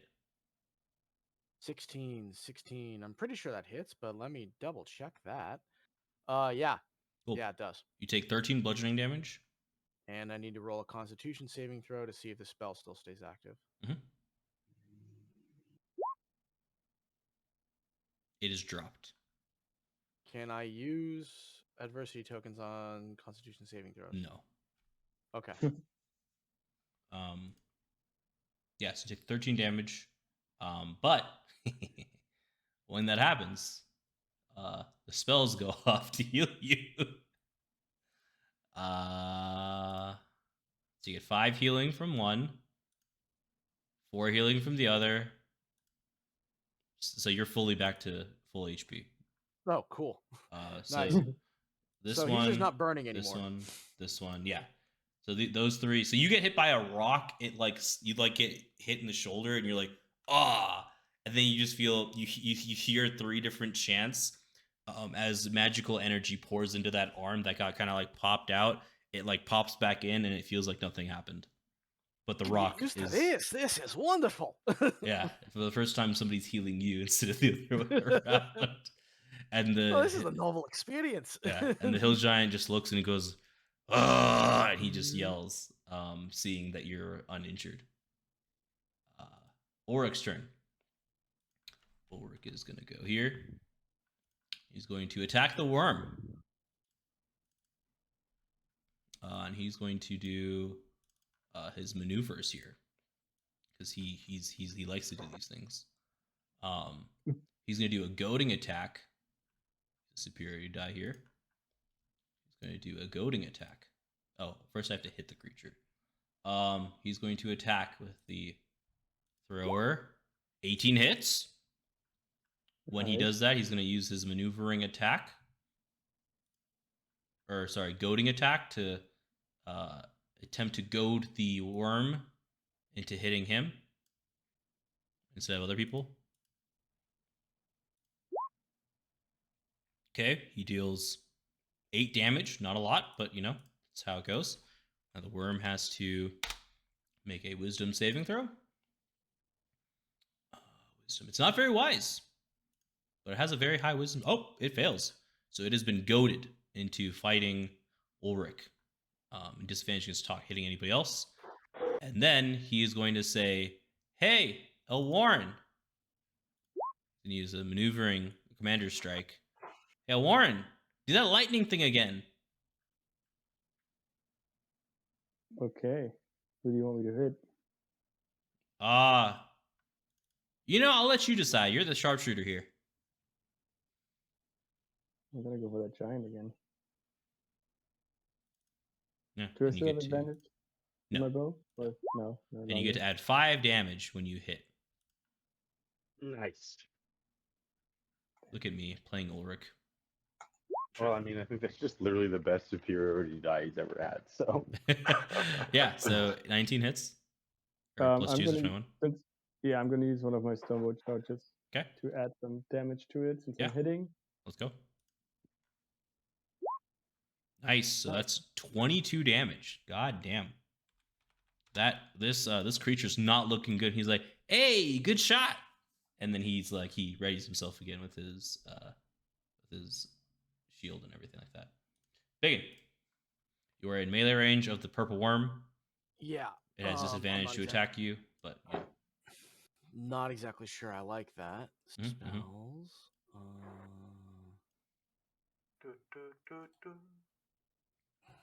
I'm excited for Ulrich to die today. No. Would be quite sad, but could happen. Blame it on the DM. That's just how it goes sometimes, man. That's just how it goes. Oh no. Okay. Poison. So I'm actually gonna move 5, 10, 15, 20 feet. Now I know it's gonna get an opportunity attack. Yeah, with disadvantage. With disadvantage. 11 with disadvantage. It misses. Nice. Yeah. Let's go, Ulrich. I'm gonna scurry. Thank you, Ulrich. Yeah. And I'll say, "Thank you, Ulrich." So it goes to like bite you with its massive maw, and Ulrich's shield goes no, and like bashes it. As you're running away, it just misses the back of your butt. So I'm gonna use 3rd level spell slot and use Call Lightning. Okay. And so this is basically a 10 feet tall, 60 feet wide. So Let's see. This total thing is actually 60 feet. So I want it to basically be able to hit both these guys. So I'm put it in a place where it'll hit both of them. It's 120 feet actually wide. Oh no, that's the spell. It's a 60-foot 60-foot radius. Oh, you're right. It is Yeah. 120 feet. Holy shit, that'll hit Yeah. everything. Mhm. Never mind. I'm So not doing that. So what happens is Well- that you pick a point, right? So you Yep. would pick like here, for example, as a point. It would be a 60-foot radius from that point, and then everything within 5 feet from that point is what seems to be taking damage. Oh, so You pick a point within that 60-foot radius, and then 5 feet around that point has to make dexterity saving throws or take lightning So that would damage. mean Ulrich would have to, if it hits the worm. No, if you put it like here, for example, just it's the worm, right? It's a 5-foot radius yeah. for where the lightning strike hits. You have a 60-foot okay. radius from the like original like storm that you're trying to call down and like channel the lightning into. Okay. But it's a 5-foot radius from the point, right? So if you picked here, it would just be all these squares kind of around that, Okay, that point, for then- example. Yeah, right here then. Okay. Hang on. Sorry, I have the measuring thing out. That's so fine. right here. Yep. It would have been crazy. It would have been a 60-foot radius and hit everything inside the radius. Yeah, and killed all of you. That would have been wild too. Yeah. I agree. Well, I mean, you could still place it somewhere else, but I mean that would be just yeah, that's So- too big. cheat Yeah. code. Dexterity. So it has to make each creature within the 5 feet of the point must make a dexterity saving. You get an throw. extra D10. So just roll Huh? 4D10. Because it's Oh, so already if it fail? lightning. No, I'm saying roll 4D10 and then you do half damage on a fail. But you get the extra 1D10 because it's already lightning and like 30. storming outside. Nice. Dexterity save. He's not very dexterous, surprisingly. Oh, he fails. Nice. 30 damage to this worm. Oof. Not looking good for that worm. And it's concentration, so it's persistent. Mhm. Every round you Wow. can do it. Oh, and then could you change your target, like Yep, where you it can- comes you can- down? Oh, yep. that's why the 60-foot Mhm. radius, and then you can choose where You it can hits. choose points within that. Yeah. Oh, that's pretty sick. Yeah, it's a dope on spell. each of your turns until the spell ends, you can use your action. So it is an action. So I have to use my action to call down another lightning bolt. Which Yeah. is fair. You're doing 4d10 damage, assuming No, they fail that's to save. fine. I'm Absolutely. perfectly fine with that taking up the entirety of my action economy. Yeah, I find that perfectly acceptable. yeah. So it's the upgraded version of Witch Bolt in my mind. Yeah. Much And- higher upgraded version of Witch Bolt. I end my turn because Cool. I don't really need to do anything else. Sure, Zanril. Giant boy in the back's not looking good, and the worm is not looking good compared to when he first got in, or she. I don't know if the worm has a gender. I haven't Nice, decided. 6. I'll be Okay, right so here. Does that consider flanking? You're taking an opportunity attack to do that, my dude. No, so you already did an opportunity attack. Oh, you're right. Yes. You already used your action. Yeah. You're right. Cool. That is flanking. Yes. Okay. Which I think is weird because it's a gigantic creature, but we'll let it slide. I'll decide if I want to keep that going in the future. But yeah. I'm gonna use my conjure double scimitar, a double-bladed scimitar, Okay. and advantage. Yes. Oh, this way. Elven accuracy. Yeah, that hits. Okay. This way. Oh. And then boop. Okay. That's 13 damage. damage for the first hit. Okay. And then second hit. That hits. And Nice. Okay. and then I use my bonus action to hit with the end of the double-bladed scimitar. Okay. Ooh, that's a crit. Yeah. So what happens to your blade during this time? Oh, it's just a 1d4 plus the modifier. No. What happens to your sword? Your longsword. Oh, my longsword? Oh, it's in the back. Oh, It's okay. in my bag. Got it. Yeah, Okay. Cool. That's fine. yeah. Cool. Should I just double that damage or just? You just roll. You roll another 1d4 again. You don't get the extra charisma Okay. bonus. It's just an extra. Yeah. Gotcha. Oh no. Slash wrong R. thing. You gotta not just type it. Close enough. There we Nice. Cool. Dope. Yeah, this worm's not looking good at all. go. And that ends my turn. Got it. Worm is angry. Worm's going to try to bite Ulrich. Oh, I could have smited. It crit fail. You know what time it is, ladies and gentlemen. Ooh. Critical fail table. Oh yeah. What time is it? Critical fail. 37. Okay. It goes to bite into Ulrich, and Ulrich gets to make an attack on it as it misses. With its big body. Ulrich hits. And Ulrich's... Oh, there's no superiority die. Ulrich does not kill it, but it's very close to dying. It's on its last legs, you might say. And then the worm will try to sting him. That one will hit. Holy. All right, one sec. I gotta make a Constitution saving throw for Ulrich first to see if he dies or not. What? Oh boy. This is gonna be interesting. Okay. So Ulrich takes 18 piercing damage, How does he hit himself? and then he takes 42 poison damage from the tail as the stinger envelops him. Wait, that doesn't make any sense. How does the worm get a nat 1 and then kills Ulrich? No, that was his first attack. And the second attack, he tries to sting him with his tail. Ulrich is still up, and as Ulrich takes damage, you get another heal from the Druid boys. Healing word.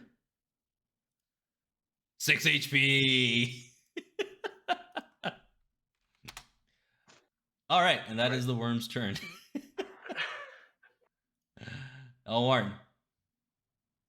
Well, The Yeah, worm and yeah. the giant look like they're on their last legs. well, I have that thing going with that giant, so Yeah. I will, just for the fun of it, use my Slayer's Prey Okay. to mark it. Sure.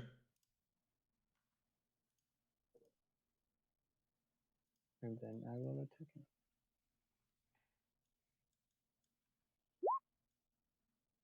Yeah, that'll hit. And I'll use another Stormbolt charge as well. So Okay.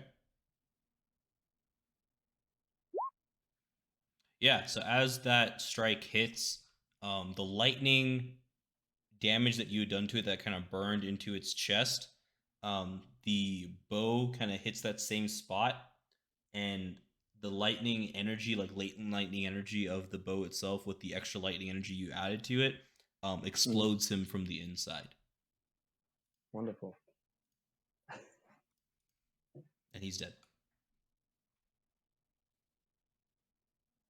And then I will shoot at the worm since I have another attack. Yeah, that hits.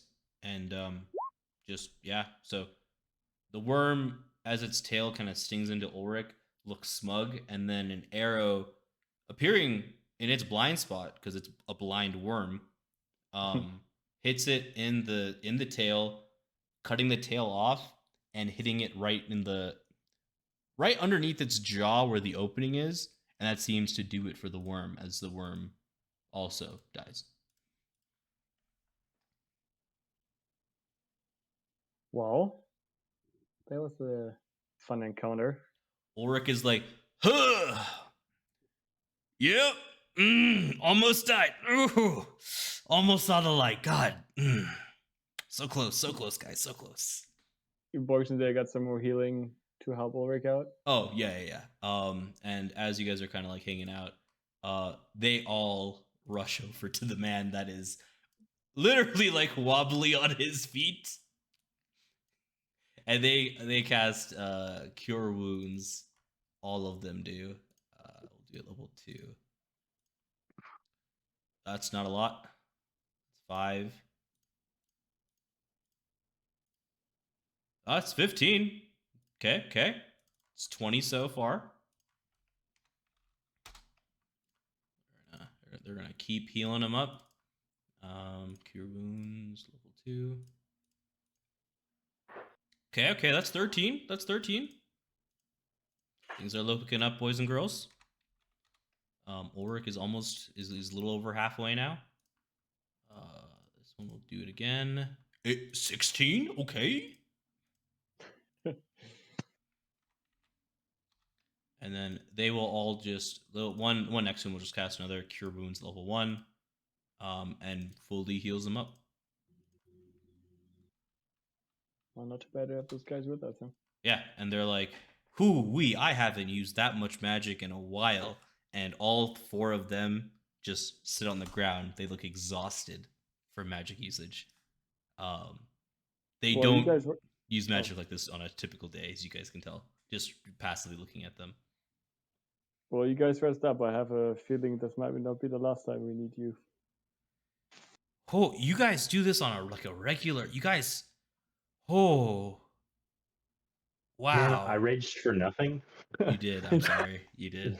Things ended too quickly for you. So did you say that giant is just completely like? Is there any leftovers of him, or is he just The completely? bottom half is still there. His upper half is just gone. All right, I'm just gonna go and check for any signs, any signals, or anything on him. Yeah. As you kind of like rummage your way through, we'll say all of you guys can kind of do this if you want, because he's a big boy. You guys are gonna take some time like going over his body. As you guys are investigating, like kind of going through his things, you find 100 gold pieces. Okay. So I'll just divvy that out. So Ulrich gets 20. Cool. So we all get 20 gold pieces. Nice. And What's the dumb giant doing with 100 gold pieces? And he's got the Black Earth cult symbol in his bag. Okay. And roll 3 D100s for me. All of us? Well, Elwarin roll 1, Lando roll 1, and Zanril Somebody roll else roll 1. one for me. I'm baking Oof. cookies again. Okay, well, Oh, Elwarin so rolled I didn't mean to all roll of them. 3 of them.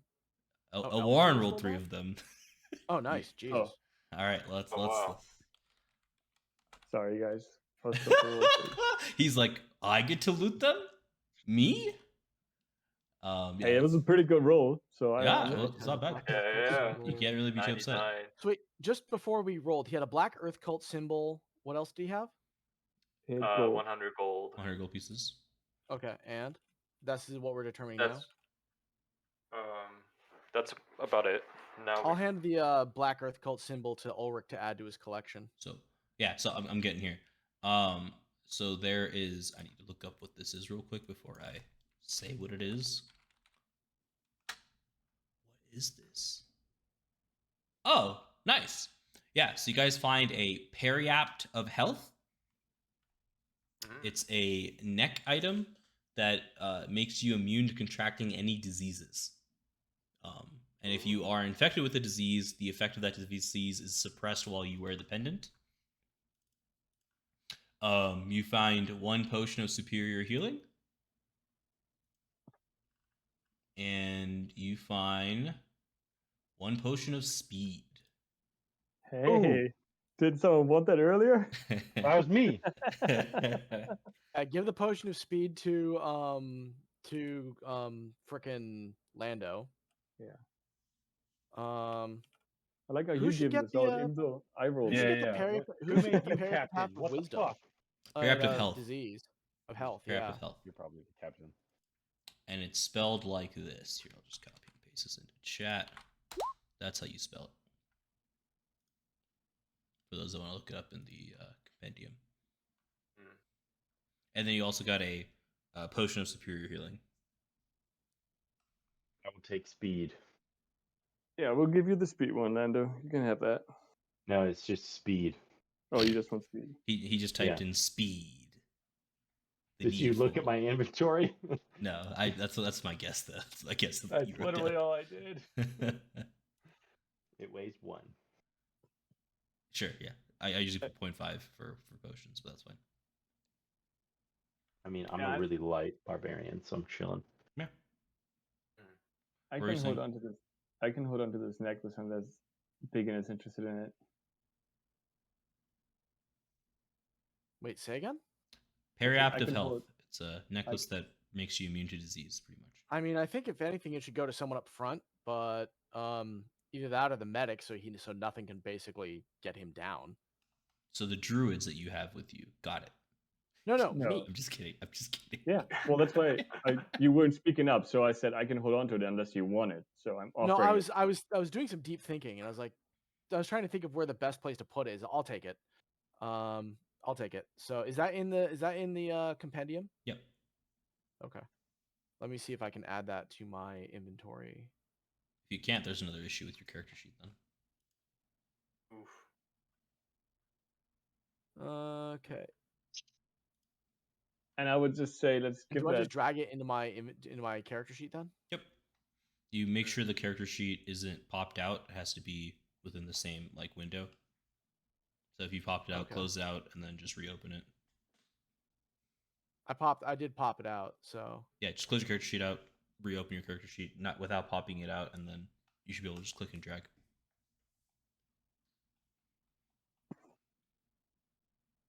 And I would say we give the other potion of superior healing to Ulrich.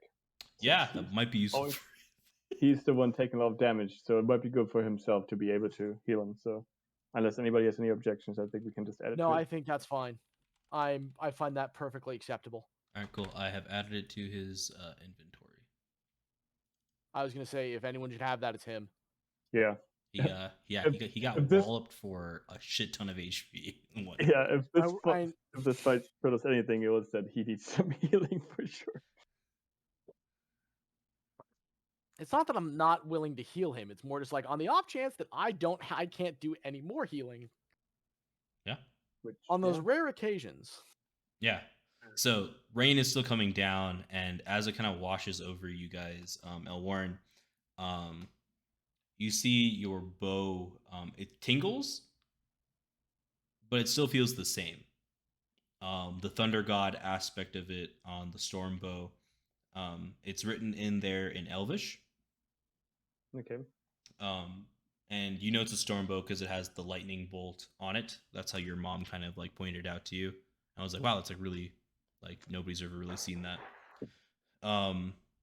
So yeah, so now it's it's still called the Storm Bow, but you have unlocked its Thunder God feature, which is a once per day, if in a lightning storm or like heavy like rainstorm, you can utilize a lightning bolt spell while shooting a target, which Love will it. cause a lightning bolt spell to like release when you let go of the arrow, and it'll be the point from where you shoot to the target that you hit up to 100 feet or 150 feet, whatever the spell range is for lightning bolt.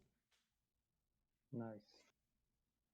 So we'll get that added to your character sheet a little bit later, but it's a fun feature you unlocked hitting level 7 with this bow, and it had to be specifically in a like heavy thunderstorm or lightning storm or rain to be Well, activated. lucky me. Yeah. There was a thunderstorm. Yeah, I rolled some stuff and it was raining, and I was like, I could just show Elwarin this new trick of his with his bow. Perfect. And if somebody else can cause it to be raining, or perhaps BigYin calls lightning down and it's close to you, and not saying it hits you, it's like somewhere like you're in the like the range of it, you can channel it. Yeah, that would be a way for you to channel it. Nice. That's helpful. Yeah. And I knew BigYin was you want to use this spell, so that's how I made sure this was gonna work out for you. Because if nobody else is gonna like help you out to like be able to cast this, it's gonna be really shitty. Like, oh yeah, and then I never saw rain again thanks to you. Oh yeah. So yeah. All right. So we know that this giant most likely was sent by the Earth cultist to pick up everybody on the way. Mm-hmm. And there's the suspicion that this might be a trap and not an actual gathering we're going to. Does it, and not that I am one to judge, but maybe this wicker giant thing has something to do with this giant grabbing up people, and maybe it will be people burned inside the wicker giant. Is that possible? I mean, it's possible. I wouldn't have thought of that, but probably it's a possibility for sure. I wouldn't be surprised at anything Well. at this point. I just All- think we should be very careful heading further over there. Yeah. So when Ulrich is back, I'll let him interject with you guys probably before we get too deep into the session next week, and then he can kind of interject any thoughts that he has about the situation. I don't want to. That's fair. Yeah, because I don't want to interpolate what he would be thinking at this moment, sort of thing. Because I, as the DM, have information that he would not have as a player, which would change what he interpolates from the situation. That's fair. I'm sure he'll be very interested in killing the Earth cultists even more now. But Yes, he almost died to a worm, and he's like, just so y'all know, this is a small one.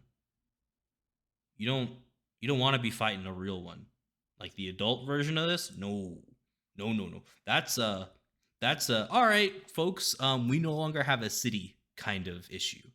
Like it's time to leave our city. This worm lives here now. Yeah. That's kind of what Ulrich says. Is he's kind of like looking at this worm and he's kind of like poking at it as it's dead, and he's kind of like picking stuff up from it. He's like, "Yeah, we're lucky. It's the small one. How the fuck did they get a hold of one of these?" That's a good question. Can we see? I mean, BigYin, you have a bit more like medicine background. Any way you can see like since he was already injured, check on. Sure. Let's like, see if we can do a forensic analysis of this thing, even though modern forensics hasn't been invented. You kind of check and see how its cuts and bruises were, right? Oh Yeah, yeah, no, that's for what I sure. mean. That's exactly what I'm thinking. Yeah. Medicine. Yeah. We'll say I these have a 7. druids. We'll say these druids give you advantage. 13. You needed that advantage. The thing is, the die, graphically, the die hit it and it turned into a 20. I was like, motherfucker. If only. So yeah, so from what you can tell with the other druids kind of like helping you out, its cuts and bruises seem to be mostly from it digging holes and it not knowing the full capabilities of how to do it. Like it was still learning, if that makes sense. Like you would know this just from like hearing the stories of these purple worms. It's like a neophyte. It's figuring shit out. Yeah. And it's like it's a instinct based thing, right? It's not something they're taught. Like they don't really have parents that teach them. These worms do. They're kind of like they're born. They're left to figure out their own shit. And it was learning, and it seemed to have been caught while learning and beaten into submission. And then somehow this giant ended up riding it. You're not quite sure how, but it was it's a baby pretty much. It's young, like very young.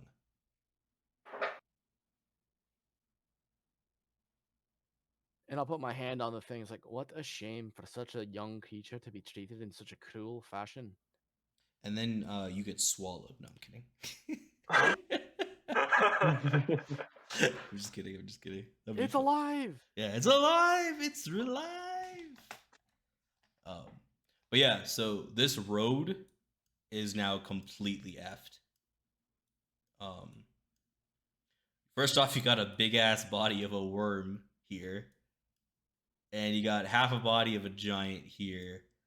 So you guys would either have to go up and around like this with the cart and kind of go back around, but you cannot go straight on this road anymore. And until somebody cleans it up or somebody fixes it, nobody's going to be able to for a long time. Right. Well, I don't have the manipulate earth spell yet, which sucks. But right, right, gents, all hands to the cart. We have to guide the horses around this wee bro beastie here and around the damage it caused to get back on the road. And I'll go up the horses and I'll just kind of, intimate to them, hey lads, this is where we're going. We're gonna go up and around, get back on the road. Are you up for it? So as you turn around to look at the horses, they've all fainted. Oh dear.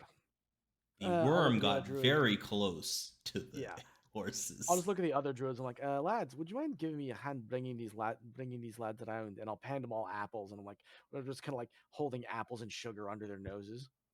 Yeah, and after a few minutes, they like rubbing them and like soothing them, they kind of wake up and still attached to the cart. So, like that was like not like a comfortable faint by any means. So some of them have like some bruised ribs and like they're aching a little bit from that kind of like scariness because they couldn't like they all kind Oh of yeah, try to no, they run in were different tied in. directions. Yeah, they all try to run in different directions. They're just trying to get away from it. And then when they couldn't, as they were straining against it, they like it got so close that they just fainted. They did themselves an injury. Yeah. It wouldn't be too difficult for the 4 druid boys just to kind of give them a quick little heal. It's not a big deal. So Like, they do lads, that. would you mind? I'll Yeah. just kind of like, would you mind healing them up a wee bit? Yeah, It'd so be they appreciated. yeah, they do that. And they're like, "Yeah, I'm so glad these horses are still here. Otherwise, no thank you.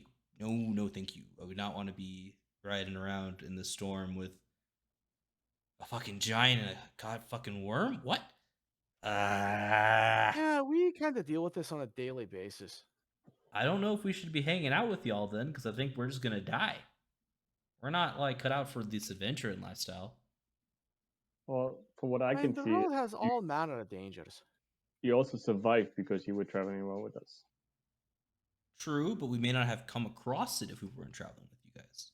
You were gonna go this way? True, we would have been walking. Who's to say you wouldn't have run into the thing in the first place? True, also true. So who knows? But glad to be with you guys, but also scared as shit. Because those are fair. Lando's still raging over there for no reason. Yeah, he's just mad. He's like, pussies, you Yeah, bitches. honestly, I am actually pissed about that. Come on, what the fuck? I didn't even get to use it. That's like such a waste. I only have 4 of those. I guess I could keep punching myself in the face, right? Keep that going. They're completely scared and just happy to survive, and then over there like, man, I didn't even get a piece of this, man. It's sucks. Bullshit. Yeah. Bullshit. What if I? That's something I learned too in that video of tricks. It was like find a way to like get a way to keep yourself raging, and one of them can was light punching yourself on yourself in the fire. face. Yeah, or light yourself on fire. Oh wait, I don't actually have to take damage. I just have to get attacked, right? You'd have to take like I think 1 point of damage. So I could So- actually light your chains on fire. I could actually do heat metal on you and light your He doesn't chains have on any. fire. Oh yes. The But chain. I have resistance to heat to like fire. It would still do some Oh amount yeah, of you damage. just to you. take half damage. So I'd take double half damage because I'm raging, right? Or no? No, only when it's... that's not bludgeoning, piercing, or slashing. Wait, so damage. if you're telling me I can just set myself on fire and stay in my rage every time, I would conceivably. How many times do I have to do that? Like, Well, I have to keep the concentration up. That's the thing.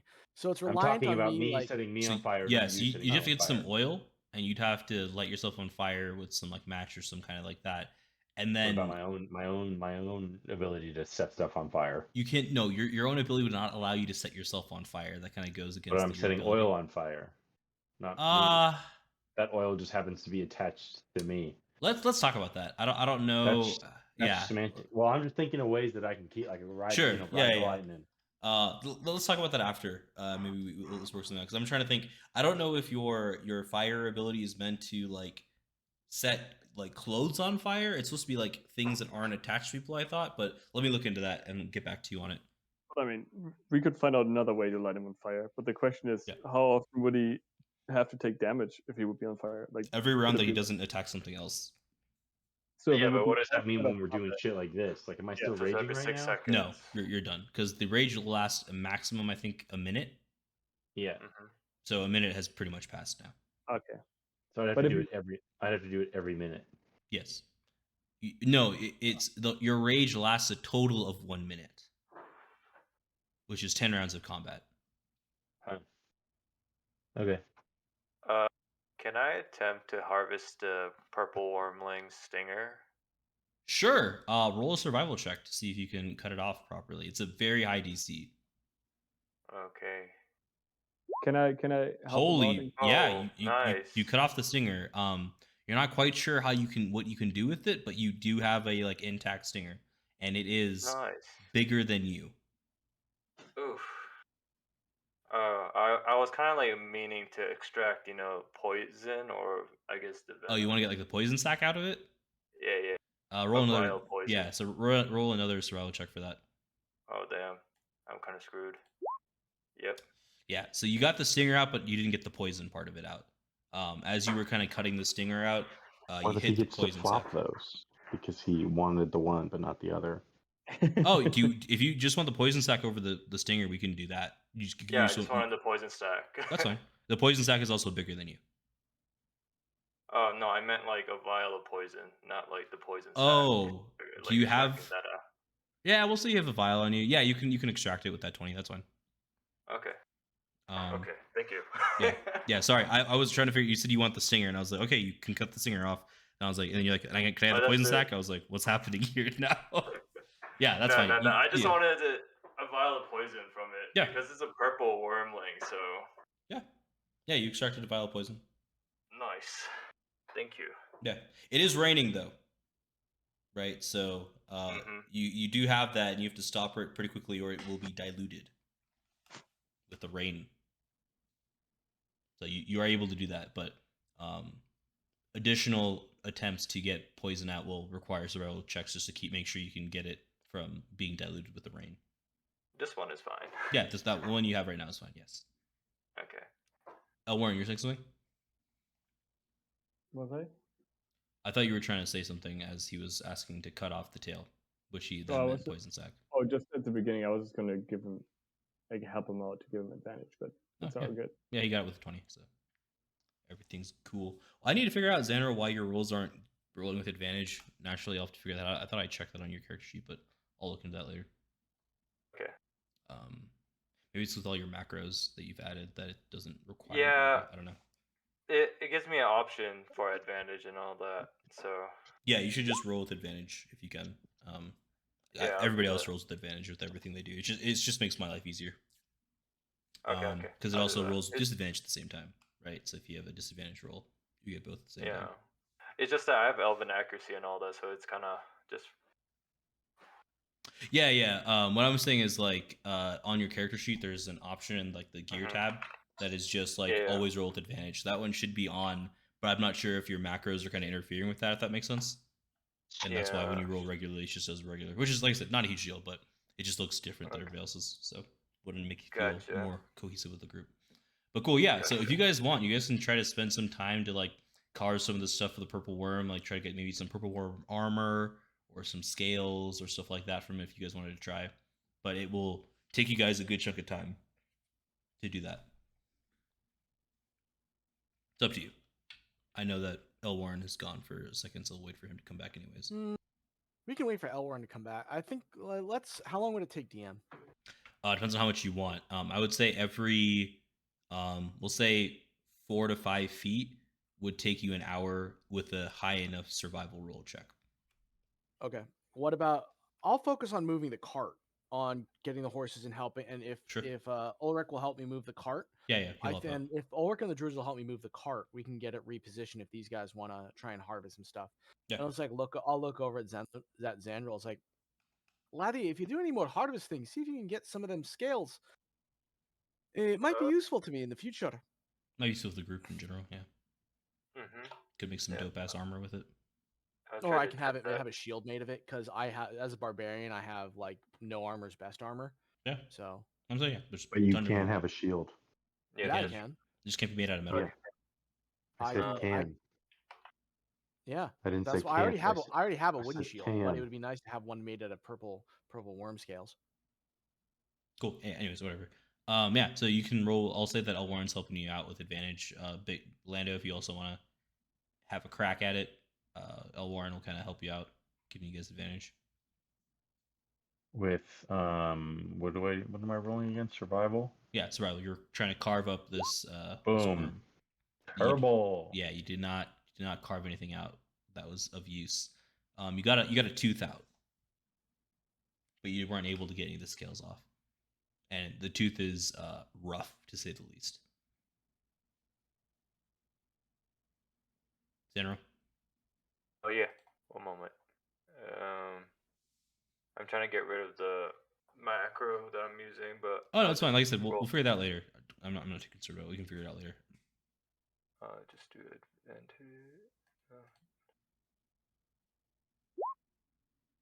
Cool. Yeah. So 15. You are able to cut out about 2.5 feet worth that are usable. Nice. 2.5. That's a lot. That's a Good shield chunk. right there. Yeah, could be. And that takes you about an hour to do. Lando, you get a tooth out with your advantage. That is quite large. Like could possibly be made into like a sword of some kind.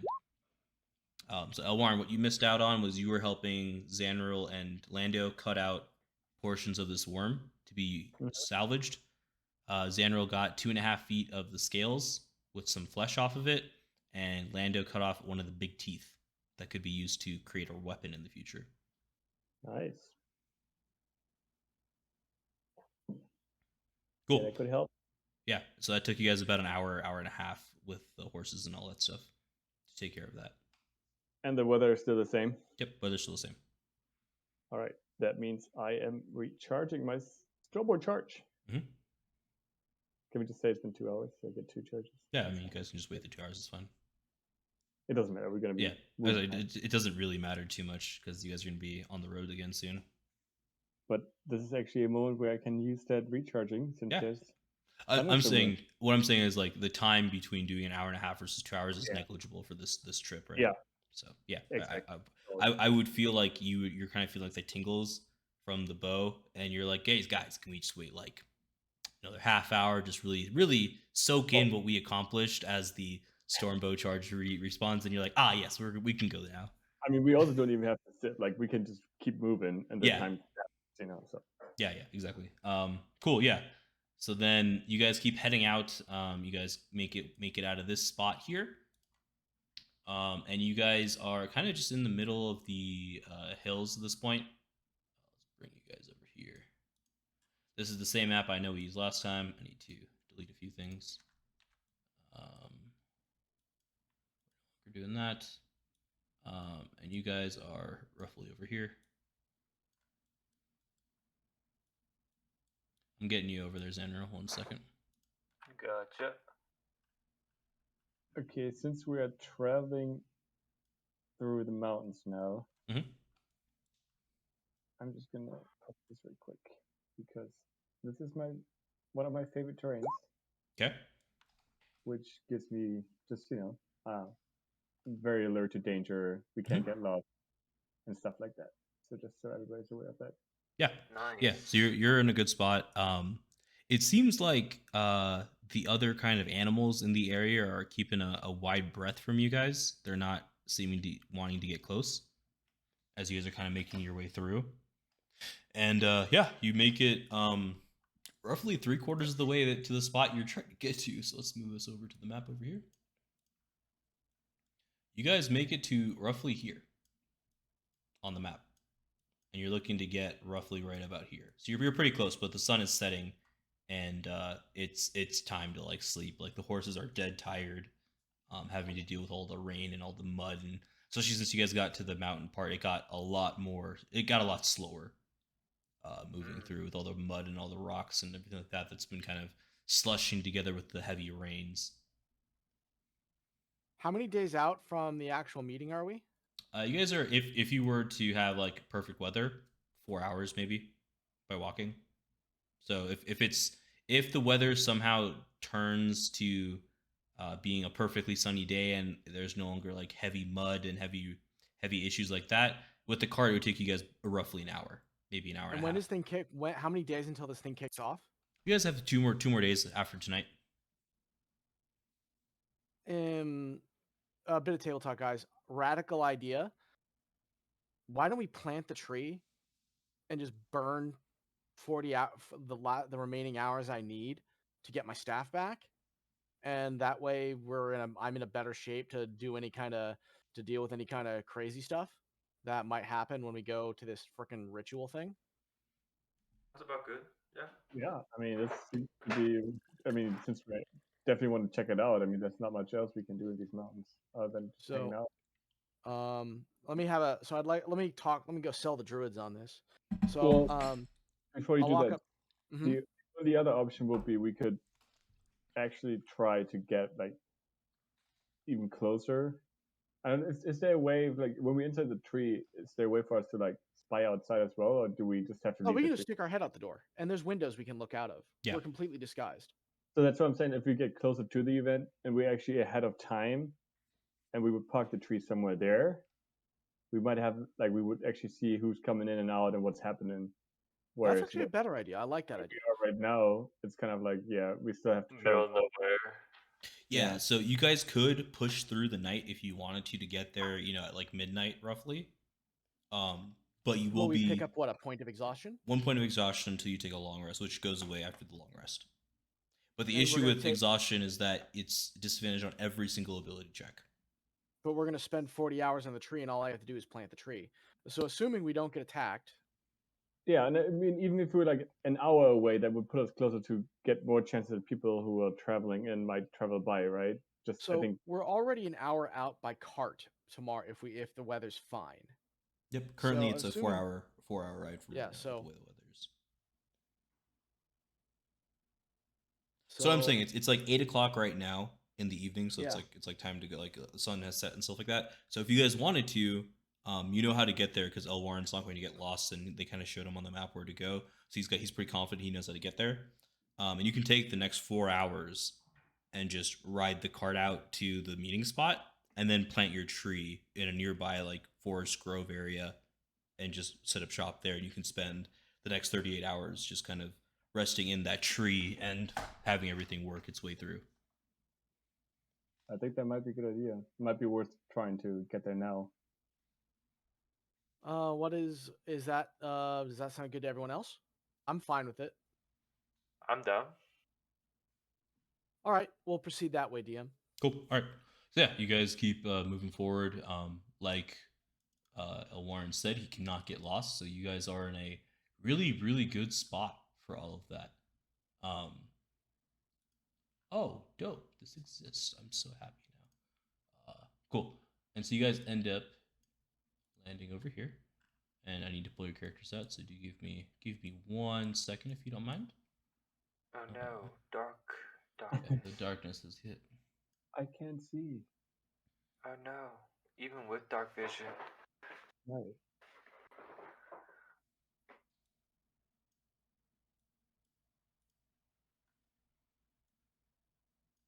You know, Bunch of gnomes. Or halflings. There's people there, that's for sure.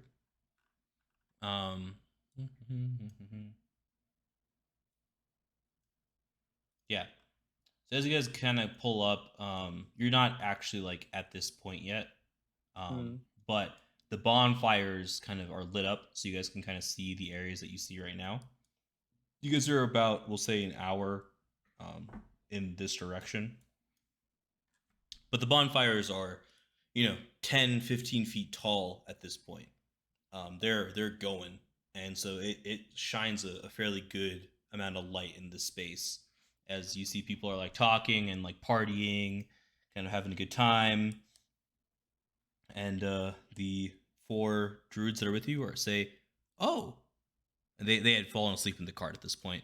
And as you guys come to a stop, it kind of jerks them awake. They say, "Oh fuck, you guys got us here!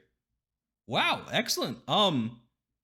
Well, yeah, we'll be set up at one of these bonfires. One of our friends is already here, so we'll be meeting up with her. And yeah, if you guys want to come hang out with us, more than welcome to. But yeah, we got shit. You guys got us here so early.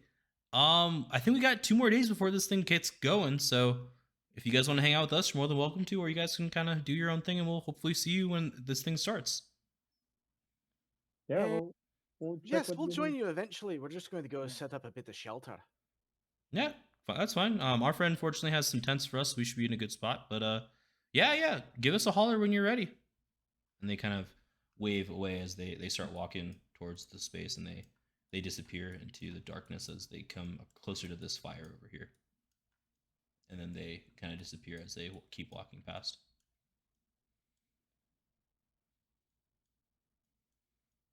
Right. So like I said, you guys aren't on DM. this map yet. You're like an hour this way, but yeah, this is just the best way to do it. Okay, can you point me to like the closest? Are there any trees nearby where we can kind of set up away from everything? Yeah, about 10 or 15-minute walk from where you guys are, like on the path. Like you guys kind of look up and you guys see some trees up in the hills, and you guys Okay. can just walk up there. It doesn't look like it's too So difficult to can you get to. just point me in that direction so I can start moving that way? It'll be this way. Okay. So I'll just move you guys. Okay. I'll just move you guys. So yeah, I will plant the tree. Yeah, so we'll say you guys are like over here somewhere. And Yeah, we'll say need you to guys make a modification to get the horses inside. So the tree will just allow you to stable the horses alongside with it, and like as you kind of approach the tree and you plant the sapling, the tree sprouts up, and it has a little like stable for the horses in the cart within the like vicinity of it.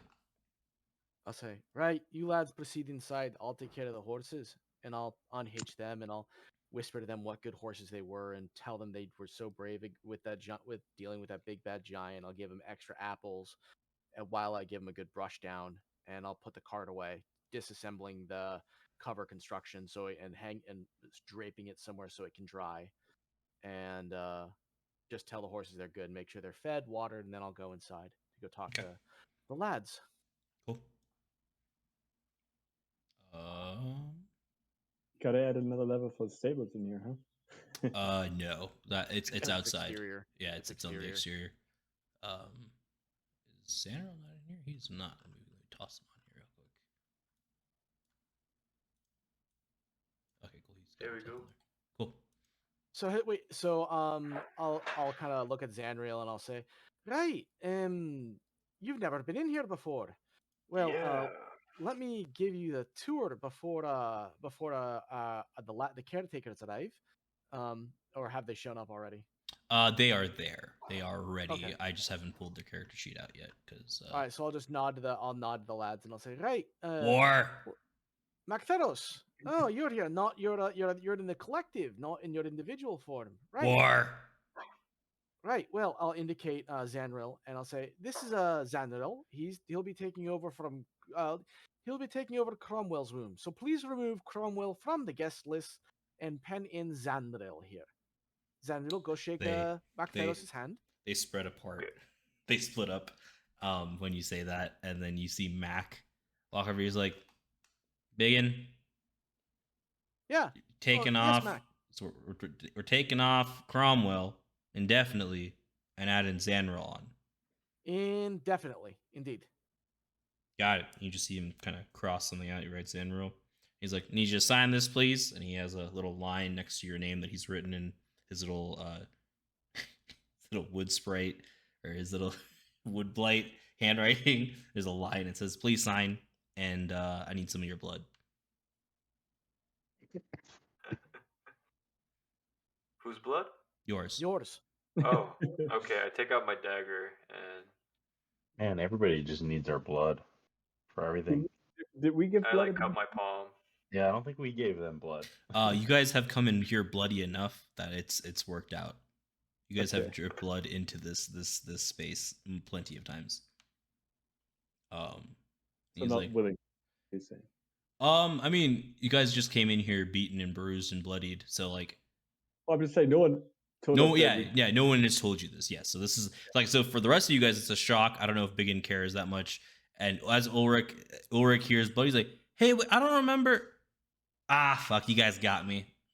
I was bleeding out here. Fuck, you got me. You got me good. I don't like it, but I respect the hustle and you guys getting my blood from me without even asking permission.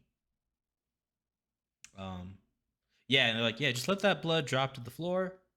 As you, like, one drop of blood gets to the floor, and then one of the other guys comes out with a little bandage and kind of wraps your finger up. He says, "That's good. It lets us know when you're here and not somebody that looks like you that comes in here. You know what I mean?" Yeah, for sure. And then just sign here, please. Signs it. Yeah. And he's like, "All right, works out. You'll have to work with BigYin on how your room looks. It's not really up to me. It's how BigYin. BigYin, are you planted the sapling? Are you here till the thing is fixed?" Aye. Well, we have the time. We may be rotating in and out to do a wee bit of observation, but I will be around for the time. Okay. We'll need to have a discussion about the magic stick that you got, Very well. but we can talk And about that later. Gents, there's food as always in the pantry.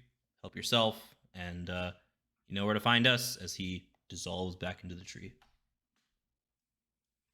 so which was Cromwell's the guy who looked after Cromwell? What was his name again? Eros. La la la. I have it Eros, open yeah. right. Thank you. So right, so Zanril, you'll have the fellow named Eros will be looking after you. And as you He'll say cut you with that, Eros pops up. Hello. How can I assist you, good sir? Oh, hello, Eris. Was wondering if you could escort me to my room? Of course, of course. Follow me, good sir. and I'll go with him. Pops you over here. As you can see, it hasn't been set up for you quite yet, but this was the previous owner's space. As you tell, dark, dreary, gloomy. And he kind of looks you up and down. Might actually work out for you too. May not need to be any changes, huh? Possibly. As long as there's a bed, I think that's Yeah, right there, right there. You got it. convenient. Yeah, yeah. Well, Ulrich is gonna head to his room and study stuff. He's kind of concerned that his blood has been taken from him without permission. He did drip it into the space, but like he didn't know it was like part of a thing. a contract. Yeah. Damn. But the reasoning actually sounds good in this case, but Right? Solid reasoning. yeah, Yeah. definitely sold me on it. All right, and then Eros goes, "Is there anything else I can do for you, sir?" Like a tour around the place, maybe? I'll leave the master of the home, BigYin, to that as he fades into the woodwork. Literally, his body just gets absorbed back into the wood as he says Do that. they all do that? They all do. They're all kind of they're all magically linked to the tree. Oh, are they all one entity, or is it multiple entities in multiple. one? They Oh. are both. They can become one entity, so they are part. They can become the four can become greater than their individual parts when they join. Oh. So this is the living quarters for the rest of the party. You have so this is where everyone is. There's a I'll take him outside. There's a common facility here with a small bath and the usual necessaries. And then we'll go. This is the third level, right? Yes. So let's go down to the second level. And so this is the forge. This is the forge and workshop. You got to go over one more. This is the forge and workshop area. Here you can work if you have the yin for making magical scrolls. You can do that here. You can work on your armor, your weapons, put an edge on them, change their balance, make them a bit more, give them a bit more oomph when you want to strike or do any kind of tinkering. We'll go down to the ground floor. Yeah, this is the common. This is the main floor, the common floor. Entranceway, kitchens through here, pantry through here. There's beer, all manner of spirits, all manner of food that you could ask for. You can either cook for yourself or ask Eros to whip you something up. Normally, they do have something nice, nice prepared. Usually, if you want meat, we'll have to do the cooking ourselves. But they're good for anything vegetable matter. They're quite good with that. And then we'll go Understood. down. Then follow me down to the basement. So this is our bathhouse. We have a cold pool here, a frigidarium, where it is a good place to go for a quick rinse, and then you jump into here, the hot bath or the calderum. It is in some practices it's believed to be strengthening to go from cold to hot. And there's also individualized tubs for when we're particularly filthy and we want to scrub ourselves down before we go for our dip and our relaxation. Which you guys will want to because of the just sheer amount of mud that's In on fact, you guys. I'm going to slip down and go for a scrub myself. And as that being done, I just shed and just climb into the tub and start scrubbing. The top Okay. floor is mine. Hmm. is mine. Okay. So make yourself at home, and I just continue to just casually scrub myself as, without any real concern. Sure. Elwarin and Lando, are you guys also going to be like cleaning yourselves off? You guys are caked in mud and dirt. Yeah, definitely clean myself up. But I'm looking at Land and I'm like, you know what? This has been a day. How do you feel about grabbing the beer after we get ourselves cleaned up? Just okay. Let's do it. Lando's like, somebody wants to get a beer with me? Yeah, normally I drink alone, but that's okay. I'll do it. I'll do it with you. That's fine. And I'm gonna go downstairs, take everything off. Which one's a cold? Is one of them cold? One of them's hot? This is the cold, this one's the hot, but you're supposed to clean yourself off here first. Before you hop I'm just gonna take everything off so I don't lose anything, and then just jump straight in.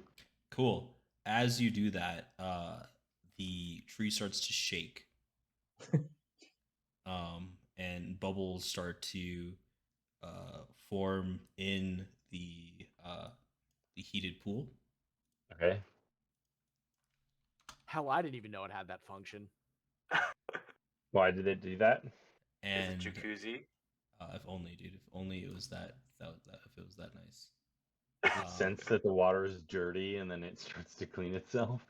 No. Oh. If only it was that easy. A water elemental springs out from the water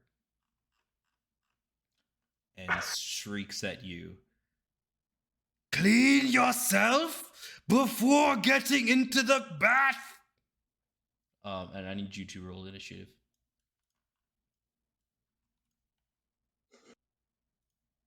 You think I'm joking? I'm not. This is a thing I've had prepped for so long. Just, But both of us are rolling initiative, or just me? You don't have to. It's just Lando at this point. I'm just gonna sit and watch. I'm like, well, this is an entertaining show. Well, I didn't expect this. Oh, Lando, it already rolls your initiative, like the double. It already doubles your initiative, like rolls both, and it just takes the higher one of the two. So you only need to roll your initiative once. Oh, I didn't know that. Yeah, no, that's fine. I was just scrolling over it. And I just noticed. Yeah, that. sorry, I didn't even see that before. You're good. That just means that the program is working well. So I was a little behind Lando, and when I walked down here and saw what's happening, I turned around and I'm going to take a bath upstairs. So the way that I imagine this playing out, BigYin has been scrubbing himself off. Zanril's just been like watching, like, just kind of like trying to see like what it looks like out here, and then he sees Lando come down and just strips, takes everything out of his fat rolls, and then just does a cannonball into the water as Elwarin walks down from the stairs from the same level, the home level down here, and as Lando cannonballs into this water, the water starts to froth and boil, and it starts to swirl into this water elemental. And that's what happened. And then I turned follow around and leave. Elwarin. Okay, fair enough. Cool. The water elemental is going to go first. It's going to walk over here to you, and it is going to slam you. That's pretty rude. Well, now you can rage. A 9 misses. And then it's going to try to hit you again. And a 14 misses. And remember, you do not have your weapon on you. You are there naked. Okay. So you got fighting things you can do with your fists, but no weapons. On a rage. Yeah. I mean, how much damage is a fist punch? You have it on there. You have bitch slap on there. All right. I'm gonna attempt to bitch slap him. Okay. That's a miss. Recklessly. Okay. That is a hit. Cool. Bam. Oh, the lightning is going off too. I forgot. That makes things very interesting. Oh, did I just fucking electrocute myself? That's so dumb. You don't have to have it on if you don't want to. No, whatever. Um, I'll live with my choice. yeah. Cool. So you slap it. It seems to just, it feels like you're slapping water, so you're not sure how much damage it actually did. Yep. And then your rage goes through. And then your lightning goes through. And your lightning boils the water and shocks both of you, doing maximum damage. So it does a total of 6 damage to both of you. And there is no saving because you're lightning and water. You just take a full 6 damage. But he also takes the full 6 damage. So he takes. Yeah, he took 14. the full 6 damage. You think no, because you feel like the slap didn't do as much as you think it should have. Well, that doesn't make any sense. You're slapping water. All right. If you would like to try to reason with it, something you could try to do. But yeah. No, I want to fight. Yeah, you're gonna attack again. Sure. Bam. Yeah, that's a hit. Bam. All right, cool. So it takes 4, and then it takes 2, and then it takes 6, and you also take another 6 damage from lightning. Okay. Do you have resistance to lightning damage at all?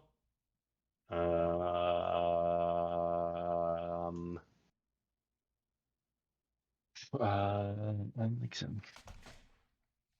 Should be near like your storm soul. No, I have Sea Aura, and the other one is Storm Soul.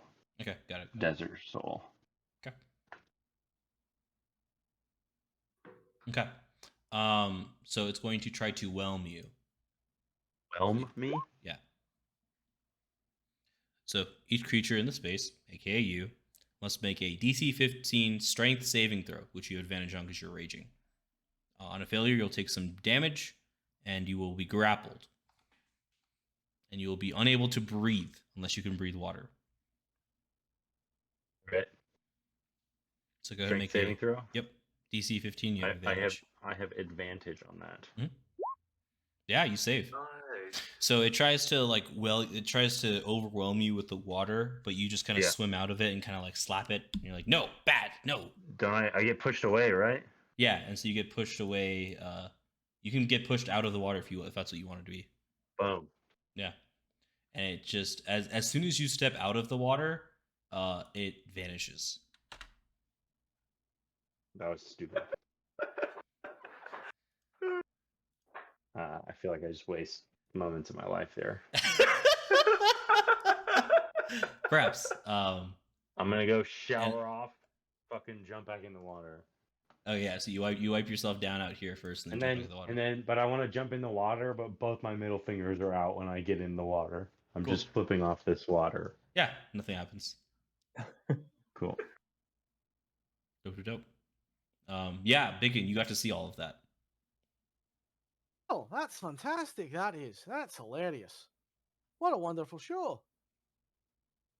Pretty much was a show. Cool. Yeah, is there anything special you guys are looking to do tonight as you get ready to rest and sleep? Oh, I'll go upstairs and have a beer after I'm all cleaned up. I was actually gonna have a beer. Yeah. Yeah. So a certain amount of time passes, you guys are all cleaned up and everything like that. You guys are just hanging around having a beer. Zanril, are you joining them for a beer? I'm gonna be cleaning off the part that I just harvested from the purple wormling. Oh yeah. Yeah. From the flesh. Yep. Yeah, you'll use some heat to kind of heat treat it a little bit as you kind of cut the flesh portion of the scales and you try to separate those. And you just spend some time, so you don't have to roll for that. You spend the amount of time it takes to take care of that. Roll a d4 for me. Gotcha.